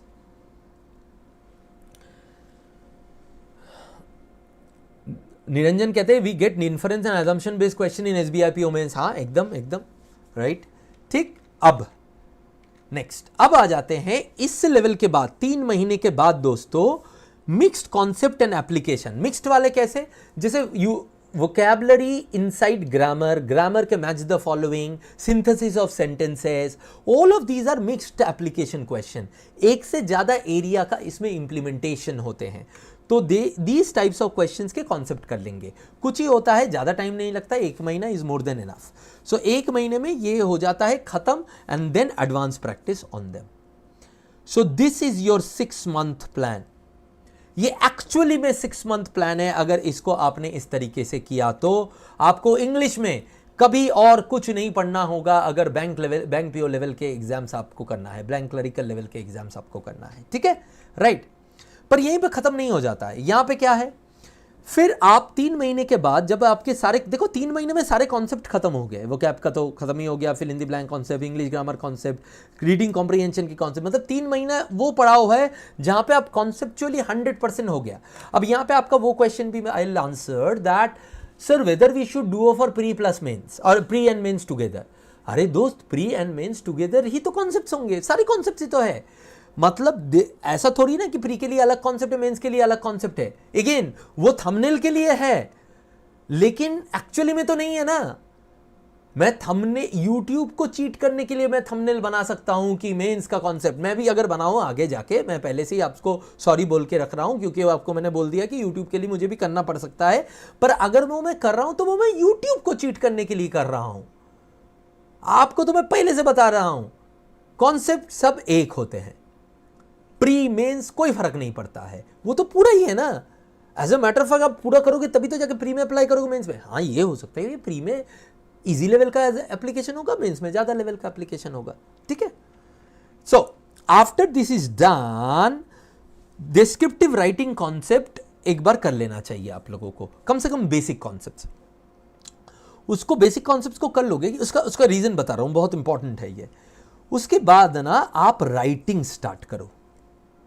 मैं बता रहा हूं क्यों राइटिंग इंपॉर्टेंट है। देखो 3 से 5 महीने के बीच में कभी भी 15-20 दिन देके, अगर आपका एग्जाम 6 महीने 7 महीने बाद है या 8 महीने बाद है तो आपके पास ये टाइम है, नहीं है तो मत करो, बट अगर है तो कर लो, ये ऑप्शनल है, बट अगर कर सकते हो तो कर लो। हाँ प्री के बाद भी आप डिस्क्रिप्टिव का पूरा कर सकते हो और अच्छा कर सकते हो, बट ये मैं सिर्फ डिस्क्रिप्टिव राइटिंग के सेक्शन के लिए नहीं बात कर रहा हूं, मैं आपके ओवरऑल के लिए भी बात कर रहा हूं। What happens is that when you right yourself, and you have nowadays tools that could check whether you are correct or not, you use those tools. When you write yourself, you sort of force yourself to use all these things that you have learned right there. It's like engineering हमने theory में पढ़ा, lab में apply किया और फिर real life में apply किया। तो ये इंजीनियरिंग हमने थ्योरी में पढ़ा, ये है, सही पढ़ना पड़ेगा, कोई डाउट नहीं है। ये है लैब में अप्लाई करके देखा, एक्सपेरिमेंट करके देखा। ये है जहां पे आप प्रैक्टिकल लाइफ में कर रहे हो, समझ रहे हो। इसीलिए writing would help you always, ठीक। समरी लिखो, कुछ और लिखो, कुछ आइडिया आया वो लिखो, पोस्ट करो, कुछ भी ब्लॉग्स लिखो, आई डोंट नो, बट लिखो, लिखने की आदत बनाओ। ज़्यादा टाइम नहीं लगता है दोस्त, इसमें मैं टाइमिंग पे आ रहा हूँ कितने कितना टाइम लगेगा, बट ज़्यादा से ज़्यादा तुम्हें हफ्ते में 1 घंटा लिखना है होगा, कभी 15 मिनट, कभी 20 मिनट, इस तरह से 3-4 दिन, बस दैट इज ऑल। 6 महीने के बाद क्या करना चाहिए? अगर आपने 6 महीने तक किया है, आपका क्वेश्चन, प्रैक्टिस, एप्लीकेशन सब हो गया है दोस्तों, सब हो गया है, इसके बाद आपका प्रिपरेशन कंप्लीट है। आपको इसके बाद सिर्फ रेगुलर मॉक लेना है, प्री के पहले प्री का मॉक, मेंस के पहले मेंस का मॉक, उनको एनालाइज करना है। मॉक को एनालाइज कैसे करना है मैंने पहले ही बताया, एसबीआई पीओ से पहले भी बताया, एसबीआई क्लर्क से पहले भी बताया, वो लेक्चर्स देख लो। और रिवाइज करोगे based on the analysis of the mock, जो स्ट्रेंथ एरियाज आए, जो वीक एरियाज आए, उनके बेसिस पे revise and practice on the points, revise and practice on the points identified based on that analysis. समझ में आया? Right, okay. तो अगर मान लो ये 9 महीने के ऊपर भी जलता है और आपने ये सिंसियरली कर लिया है, तो भी 9 महीने के ऊपर भी यही करना है आपको, इसके आगे और कुछ नहीं करना है इसके बाद, अगर ये सिंसियरली पूरा कंप्लीट कर लिया है। क्लियर? ठीक। अब दोस्तों मैंने आपको बताया था ना, मैं अपना सीक्रेट केस मेथोडोलॉजी बताऊंगा। ये देखो, ये है secret case methodology, caps methodology, sorry case जो है ना, कैप्स मेथोडोलॉजी या केस भी हम लोग, मैंने इसका नाम दिया था एक बार, दोनों में बता देता हूँ। अभी इसका नाम इन द प्रोसेस मैं चेंज भी कर सकता हूँ। Concepts for C, application for, जो एप्लीकेशन कर रहे हो वो है आपका A, right, okay.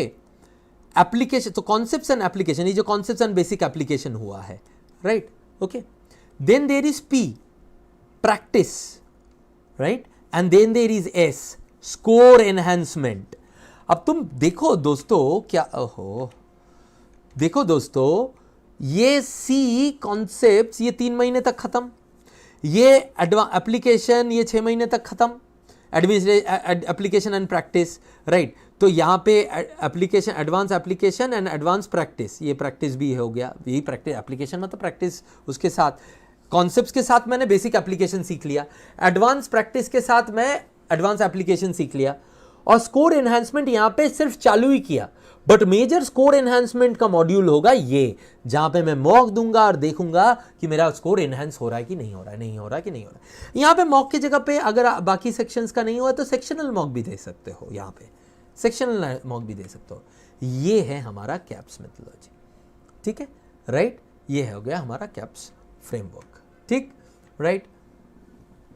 Case framework जो मैंने बोला वो इसी का एक वर्जन है, कॉन्सेप्ट्स को अलग, एप्लीकेशन को अलग और स्कोर एनहांसमेंट को अलग, इसीलिए केस। ठीक है, दोनों में से कोई भी यूज कर सकते हो, दोनों एक ही है। बट आपने देखा ये पूरा मेरा स्ट्रैटेजी इस फ्रेमवर्क के ऊपर बेस्ड है। अगर मैंने पहले आपको फ्रेमवर्क दिखा दिया होता तो आपको समझ में भी नहीं आता। अब क्योंकि मैंने आपको फ्रेमवर्क दिखाया, आपको मैंने ऑलरेडी पहले एक्सप्लेन कर दिया, फिर फ्रेमवर्क दिखा रहा हूं, अब आपको क्लियर है। देखो पूरा क्लियर है। ठीक, okay, right. So this is your plan. इस प्लान को फॉलो करके हजारों क्या दसों हजारों स्टूडेंट्स ने मेरे अलग अलग एग्जाम्स क्रैक किए हैं। सो देर इज नो डाउट, अगर इस को आप सिंसियरली फॉलो करोगे तो आप भी करोगे, पर इसको सिंसियरली फॉलो करना पड़ेगा। अब टाइमिंग पे आते हैं। जैसे मैंने बोला, ये 2 से 2 घंटा वीकली, ये आपका 1 घंटा डेली। ठीक है, ये आपका फिल इन दी ब्लैंक्स का प्रैक्टिस और कॉन्सेप्ट सब मिला के आपका करीब हाउ मच, ज़्यादा से ज़्यादा जब कॉन्सेप्ट स्टेज में हो तब आप रेगुलर, देखो कॉन्सेप्ट स्टेज में तो आप रेगुलर कॉन्सेप्ट करते हो ना, तो आपका कॉन्सेप्ट स्टेज में 3 हफ्ता करीब इनटू 3 आवर्स में आपका कॉन्सेप्ट स्टेज इसका क्लियर हो जाएगा। 3 हफ्ता ऑल्टरनेट डे 1-1 घंटा करके। उसके बाद जो है आपका ऑल्टरनेट डे बोलो, 2 डेज अ वीक बोलो, आपका मतलब weekly 2 hours is more than enough. ठीक है, इंग्लिश ग्रामर कॉन्सेप्ट जब आप कर रहे हो तब 2 से 3 हफ्ता आपको रेगुलर देना पड़ेगा। इसको थोड़ा सा और भी आगे भी कर सकते हो, मतलब स्टार्ट। तो इंग्लिश ग्रामर कॉन्सेप्ट जब दे रहे हो 2 हफ्ता रेगुलर 1 घंटा दे के कंप्लीट करना पड़ेगा। 2 हफ्ता उसमें कंप्लीट हो जाएगा, राइट। ओके, क्योंकि कॉन्सेप्ट मतलब सिर्फ मैंने पढ़ाया वो कॉन्सेप्ट खत्म नहीं हो गया, मैंने पढ़ाया तो आपको पता चला, फेमिलियरिटी आएगा, उसके ऊपर प्रैक्टिस करके टॉपिक बेस्ड क्वेश्चंस, और उसके बाद generic question practice over the period of time. ठीक है, तो ये आपका हार्डली अगेन वीकली ये हो जाएगा। ये तो हो गया कि 2 week regular 1 hour, daily 1 hour, और ये हो जाएगा आपका 2 to 3 आवर्स या 2 आवर्स ही मान लो वीकली। इसके बाद weekly 2 hours. Building good reading habits, जब आप इसको कर रहे हो तब आपको लगेगा ये 3 वीक्स, करीब 3 वीक्स, 2 to 3 वीक्स लगेगा, 3 आवर अ वीक, करीब 10 घंटे से, किसी को 15 घंटा लगता है, बस 10 से 15 घंटे में आपका रीडिंग हैबिट बन जाता है। फिर इन्फरेंशियल बिल्डिंग, मतलब लेवल 2 बिल्ड करने में आपको करीब 2 महीना लगता है, 2 मंथ्स लगता है। अराउंड क्वेश्चन प्रैक्टिस, इसमें क्वेश्चन प्रैक्टिस होता है अराउंड 3 आवर्स अ वीक करके। ठीक है, राइट। मेरे हैंडराइटिंग में मत जाओ, मैं बोलते जा रहा हूं तो आप अपने हिसाब से लिख भी लेना। और उसके बाद 3 आवर्स अ वीक आपको प्रैक्टिस करना है। इसमें हार्डली 2 हफ्ता 5 घंटा लगता है टोटल पूरा, या 6 से 7 घंटा लगेगा, और फिर 2 घंटा या 1 घंटा पर वीक में ही काम चल जाएगा, राइट। और एक बार सेक्शनल टेस्ट की इसमें आ गया तो फिर आपको पता ही है, वो टाइम भी मैं बता दूंगा। तो सेक्शनल टेस्ट जब देने लग जाओगे, मॉक टेस्ट जब देने लग जाओगे, अब इस एरिया में आ गए तो आपको ऑल्टरनेट डे एक सेक्शनल टेस्ट देना है। अब मैं मान के चल रहा हूँ सेक्शनल टेस्ट दे रहा हूँ, मॉक टेस्ट जब दोगे तब तो दोगे ही, उसके हिसाब से ही दोगे, और उसको एनालाइज करना है ऑल्टरनेट डे। ठीक है, ये आपका टाइम इन्वेस्टमेंट है। ठीक, राइट, क्लियर है, ये आपका टाइम इन्वेस्टमेंट है। अब finally the bonus tips. First, necessary good. अच्छा, इस दौरान अभी हम लोग एकदम एंडिंग 5-10 मिनट में हैं, कुछ भी आप लोगों का अगर डाउट्स है, कुछ रह गया हो तो आप पूछ लीजिएगा, मैं आपका वो डाउट भी क्लियर कर दूंगा। अब coming back to this, necessary good habits need regularity, remember that, right. These are the bonus tips that I wanted to give you. Reading, word usage, writing, ये सारे नेसेसरी गुड हैबिट्स है, इसके लिए time लगेगा, और वो already included है मेरे प्लान में, मेरे स्ट्रैटेजी में। Regular practice to inculcate them is necessary, ये दिमाग में रखना। नेक्स्ट, और इसीलिए, अच्छा, इसी को से लिंक करके ये जो मैंने ग्रुप है ना, इसमें मैं सोच रहा हूं कुछ रेगुलर हैबिट्स आप लोगों का बिल्ड करूं, और इस बिल्डिंग के लिए I want you to do some regular things. तो मेरे दिमाग में कुछ आइडिया है, 1-2 दिन में I would give you the I start giving you activities inside the group, ताकि ये नेसेसरी गुड हैबिट्स आपके रेगुलरिटी के साथ बने। जैसे आई एम थिंकिंग अबाउट कि कल परसों से I would give you reading speed calculate करने का एक टास्क, कि आप एक पढ़ोगे और उसको टाइमर दे के पढ़ोगे और ग्रुप में बताओगे, इस तरह की चीज़ें, ताकि रेगुलरिटी बने। तो ये ग्रुप ज़रूर ज्वाइन कर लीजिएगा। अगर आप खुद से करना चाहते हो तो खुद करो, राइट, बट एक ग्रुप होगा तो उसमें शायद आपको फ़ायदा ही होगा। Next, make your own notes while learning concepts will be very helpful during revision. एक चीज़ मैंने देखा है, जितने लेक्चर्स आजकल, ये पता है पहले जब ऑफलाइन, किसी ने पूछा था ऑनलाइन और ऑफलाइन के बीच में, तो ऑफलाइन में ना एक फ़ायदा था। जब मैंने ऑफलाइन पढ़ाना चालू किया था, पहले तो 2007 से जब मैं पढ़ा रहा हूँ तब ऑफलाइन ही पढ़ाता था, तब मैं देखता था कि एक क्लास जब हो गया वो तो हो गया, तो लोगों को तो मिलेगा नहीं, तो इसीलिए बच्चे जो है बहुत ही अच्छे तरीके से उसके नोट्स बनाते थे, बहुत ही सही तरीके से नोट्स बनाते थे। इवन जब मैं ऑनलाइन भी मैं जब हम लोगों ने मेरिटशाइन स्टार्ट किया और 2017-18 में करते थे, तब भी नोट्स बनाते थे। अभी क्या हुआ है, कोरोना के बाद इतने सारे लेक्चर्स आ जाने की वजह से, और सारे लेक्चर ही हमेशा के लिए मिल जाते हैं, इसके वजह से शायद बच्चों के दिमाग में कहीं ना कहीं हो गया है कि नहीं यार, नोट बनाने के क्या फ़ायदा, ये तो यहाँ पे है। अरे बेवकूफ़, वो नोट्स तुम्हारे टाइम बचाएंगे। तुम बार बार मेरे लेक्चर पे वापस आओगे क्या और टाइम बर्बाद करोगे क्या? हाँ, मुझे पता है कि मैं बड़ा हैंडसम हूँ और मुझे देखने में तुम्हें बहुत अच्छा लगता है, जोकिंग, राइट, बट यार दैट्स नॉट द पर्पस ना।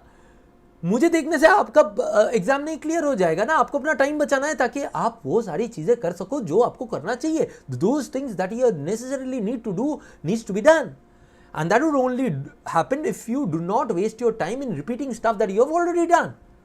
Yes, sometimes it might be necessary to go back to those parts of the lecture where I might have explained something in detail and in depth, and therefore you want to refresh it through the explanations, but that should be way few and far in between, not that shouldn't be the norm.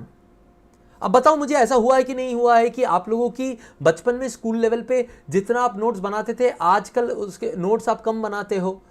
सबका नहीं, but कुछ लोगों का तो हुआ ही है, right, बहुत लोगों का ही हुआ है as a matter of fact. Now ये ध्यान रखना है दोस्तों, make your own notes while learning concepts will be very helpful during revision, ठीक है। Next, learn concepts and then practice at least 30-40 high quality questions on each major concept. ये बहुत important है, high quality questions, right, okay, ये आपको करना है। Next, after concept phase, अगर मैं आप लोगों को पढ़ा रहा हूं तो ये you don't need to worry, that would already be part of it. जब मेरे कोर्सेज में अगर मैं पढ़ा रहा हूं तो वो मैं करवा ही दूंगा। After concept phase, focus on 2 parameters of question solving while practicing, speed and accuracy. ये बहुत इंपॉर्टेंट है। आफ्टर कॉन्सेप्ट फेज स्पीड और एक्यूरेसी पे ध्यान दीजिए। इनको देखो, जो चीज मेजरेबल होती है, जो चीज आप फोकस करते हो, वही चीज इंप्रूव करती है।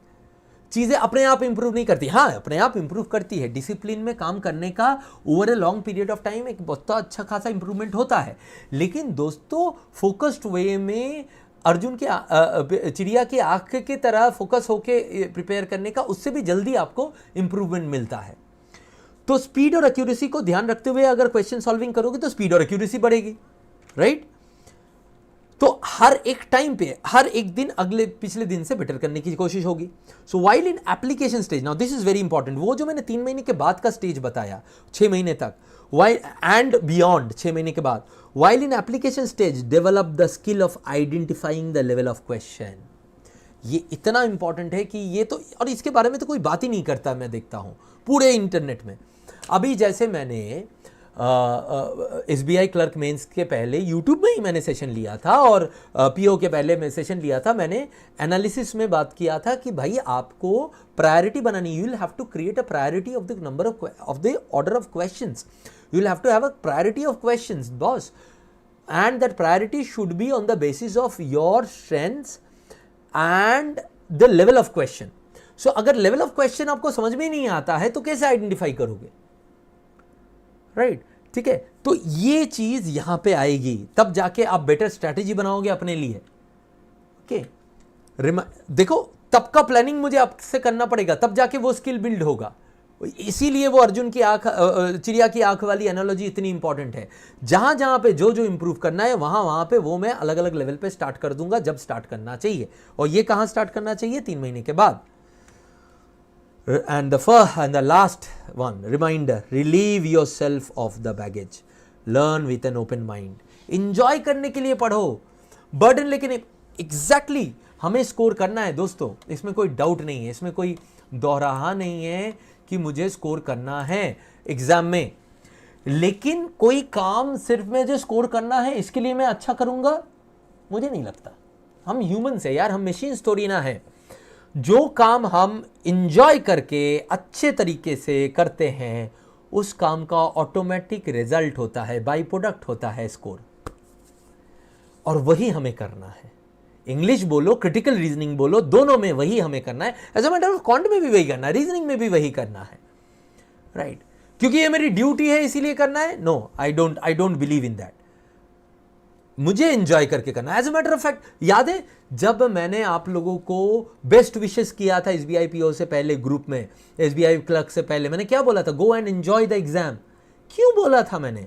Because I believe and I definitely believe that कि अगर हम इंजॉय करते हुए, हमने अपनी तैयारी का काम पूरी सिंसियरिटी के साथ किया, पर उसके बाद अगर हम इंजॉय करते हुए हमारा काम करेंगे तो उसका रिजल्ट जो आएगा उसके साथ कोई भी कंपेयर नहीं कर पाएगा।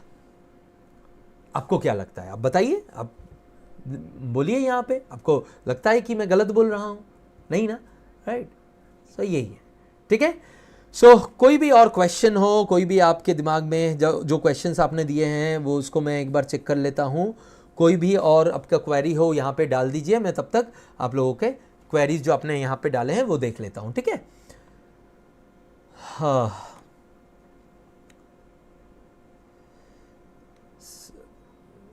वी गेट इन, हाँ सर कैसे ऊपर बेस्ड वन कंप्लीट अच्छा, सायन एंड जॉय सेइंग कि कंप्लीट कोर्स चाहिए पूरा सारे चीज़ों का। सून सायन, जॉय, बहुत ही जल्दी we are going to announce, my team is going to announce, Smartkeeda is going to announce the complete course on everything. और जैसे मैं बोलता हूँ कि 3 महीने में कॉन्सेप्ट्स एंड 6 महीने के अंदर एक लेवल पे पहुंच जाओ कि जिसके बाद आपको सिर्फ और सिर्फ मार्क्स देने की बात हो, और फिर कभी भी दोबारा इसके लिए ना करना पड़े कि मेरा क्या छूट गया, मेरा क्या छूट गया, कुछ नहीं। ऐसा ही कुछ हम लोग करने वाले हैं, मैंने सोचा है आप लोगों के लिए, ठीक है। बहुत ही जल्दी शायद 2-3 दिन में अनाउंस हो जाएगा, और 7 से 10 दिन के अंदर हम लोग स्टार्ट कर देंगे, ठीक है। हाँ, इस वीक में अनाउंस हो जाएगा और अनदर 7-10 डेज में हम लोग क्लासेस स्टार्ट कर देंगे, ठीक है। सर वोकैब कहाँ से करें? हाँ, क्या बोला मैंने वोकैब करने का? सिंपल सी बात है भाई, आपको वोकैब करना है जो आप रीडिंग करते हो ना, एडिटोरियल पढ़ते हो रोज अगर न्यूज़पेपर का, उसमें जो वर्ड आपको नहीं समझ में आया उसका, बुक पढ़ते हो उसमें जो वर्ड नहीं समझ में आया उसका एक कॉपी में करो। कैसे करना है उसके लिए मैं लेक्चर नीचे दे दूंगा, उन लेक्चर्स को आप एक बार रेफर कर देना, और अगर आप सेशंस में बाद में मेरे से जोड़ोगे वहां पे तो मैं खुद ही करा दूंगा, ठीक है। ठीक, चलो, नो फर्दर क्वेश्चंस। तो आज ये सेशन आज यहीं पे एंड करेंगे। इस सेशन को अपने जो क्लोज फ्रेंड्स हैं जिनके साथ आप प्रिपेयर कर रहे हो उनके साथ शेयर कीजिएगा। ऑब्वियसली लाइक तो आपने मोस्ट प्रोबेबली कर लिया अगर आपको ये अच्छा लगा तो, और इस सेशन को उनके साथ भी शेयर कीजिएगा ताकि आप लोग अगर साथ में प्रिपेयर कर रहे हो ना, सब एक ही मेंटल स्टैंडर्ड पे हो। बिकॉज देखो, आप जब ये मेरे बताए हुए रास्ते पे प्रिपेयर करोगे तो आपका लेवल और दूसरों का जो सोचने का नज़रिया है वो अलग हो जाएगा। तो इसीलिए अगर आपका क्लोज फ्रेंड्स जो है जो आपके साथ प्रिपेयर कर रहा है वो आपके नज़रिए पे आ जाएंगे तो ग्रुप स्टडी में आप लोगों को फ़ायदा होगा, ठीक है। बाकी कमेंट सेक्शन में आपको ये क्लास कैसा लगा, कैसा नहीं लगा, और भी कोई क्वेश्चन है, कोई क्वेरी है जो आप अभी भूल जा रहे हो, उसको कमेंट सेक्शन में ज़रूर दीजिएगा। और अच्छा लगा तो वो भी बोल दीजिएगा, मुझे भी अच्छा लगेगा। कमेंट सेक्शन में ये क्लास अभी एंड करूँगा, उसके बाद कमेंट सेक्शन में जाने से पहले एक अच्छा कमेंट दीजिएगा तो मुझे भी अच्छा ही लगेगा कि यार आप लोगों का कुछ यूज़ हुआ, ठीक है। चलिए, thank you very much, bye bye, all the best, and we will meet you in another session soon. Bye bye. और हाँ,